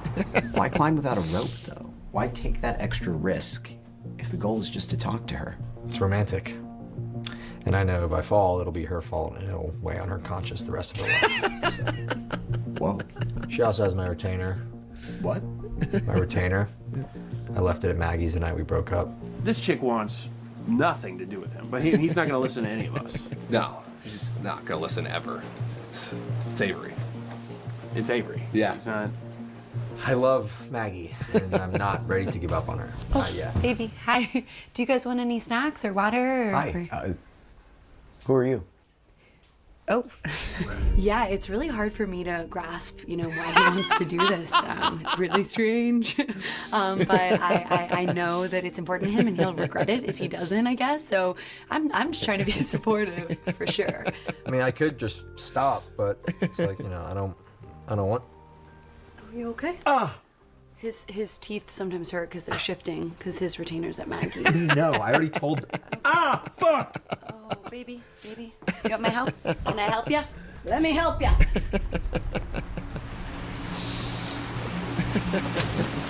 Maggie Fitzpatrick. Yeah? Hi. My name is Sal. I'm doing a documentary on Avery Gendreau. Who? Avery Gendreau. Avery Gendreau? Yeah. No, we never dated. But he said you changed the locks on him. No, he never had keys because we only went on one date. Sorry, what did you say that he's doing? She said you only went on one date. You got pranked, dude. You got pranked. That's textbook Maggie. She's always pranking people. One date. Yeah, I don't know if it felt like a prank. I know it was. You got pranked. So what are we looking at here? Okay, so this right here is the triceptica. The triceptica is the part of your brain that makes you feel shame, that enables you to have boundaries with people. It tells you, hey, It's, maybe it's time to leave the party. The Whitest Kids You Know guy. My ex-girlfriend doesn't want me back? Exactly. See all that? That's your average 30-year-old male's brain when he's being told that he needs to stop seeing someone. Let's look at Avery's brain being told the same thing. What? Why isn't the triceptica lighting up? Exactly. No, we never dated. You see? See what? He never had keys because we only went on The one video. date. Sorry, what did you say that he's doing? What video? His brain shuts down whenever a conversation isn't going his way, even remotely. All right, so watch this. Let me show you this. This is heart monitor here. Okay, watch what happens. Hey, Avery! Maggie doesn't want to talk to you no more! Oh my god. Oh my god. Do we need a nurse? No. Chill. Watch this. Avery! Maggie just called and she wants to get back together with you. Oh my god. Yeah. Avery, you there? Yeah. Is it every time he dies, is this bad for his brain, or can he do this 100 times in a day? No, it's definitely bad for his brain. Oh, I mean, yeah. Can you kill him one more time? I just want Yeah, to see this. totally. I think you should stay at your place tonight. Wait, why? When we communicate, I feel like, you're not listening to me. I feel like your brain shuts off when I tell you something you don't want to hear. I'm sorry, but I didn't know that Butt, see, you hear that butt? I caught it. You caught yeah. that butt? Yeah. See, you're always doing the butts. Yeah. Why not just yes, I agree. Hi, baby. Bye. Yeah, of course I worry about him. I mean, what if something happens? What if I never see him again? But this is what makes him the happiest. So who am I to tell him? It's no ad at the end. Cinema, dude. A true story of resilience over all odds.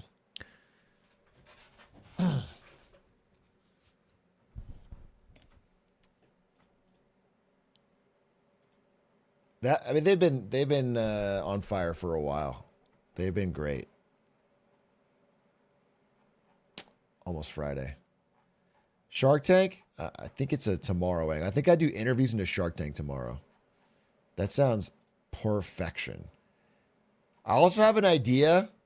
I don't even want to say it yet. I have an idea for a game I can beat in one stream that you guys will never guess. That I think I might bust out. That I think will cause a lot of...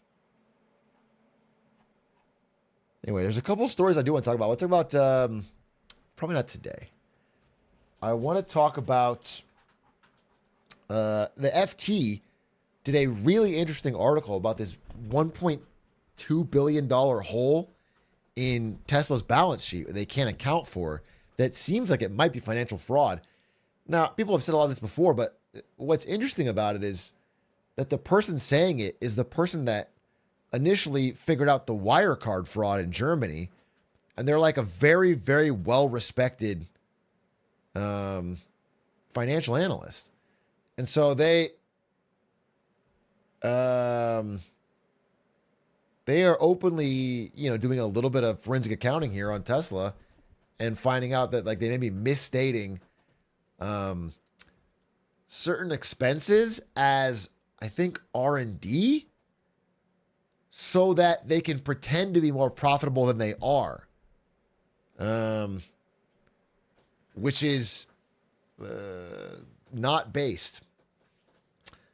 I need a, I'll do a deep dive on it. I'll bring it up, but the type of person saying it really matters. And this person is not a jokester when it comes to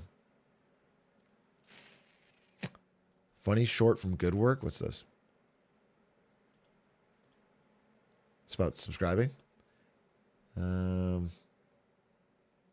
Intel's got a new CEO. After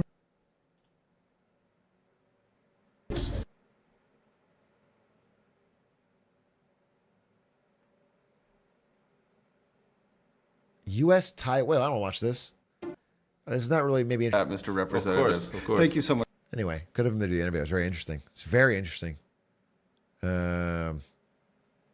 This one looks interesting too, but I probably can summarize it. It's just that when you tariff China, it becomes very, very valuable for Chinese goods to just go to Vietnam and pretend to be Vietnamese goods.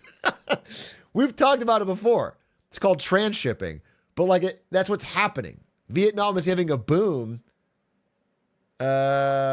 because they just put it through a factory in Vietnam that just puts a different sticker on it. But apparently they're going to tariff Vietnam, so it'll move elsewhere. But I think on that note, I'm going to wrap today. Tomorrow, by wrap, I mean I'm going to do my 5-hour rap album that I've been working on. I'm gonna raid. I'm gonna raid. I think Queso needs. I'll raid Nandre. I'm gonna raid Nandre. Give Nandre some love. I'll be back tomorrow, and we're gonna do chatter job interviews, which should be fire. Thanks for watching. Goodbye. Good night. Good luck. Godspeed. I'm very hungry. I need to eat. And check out Lemonade Stand if you haven't seen it. It was a great episode today. Bye.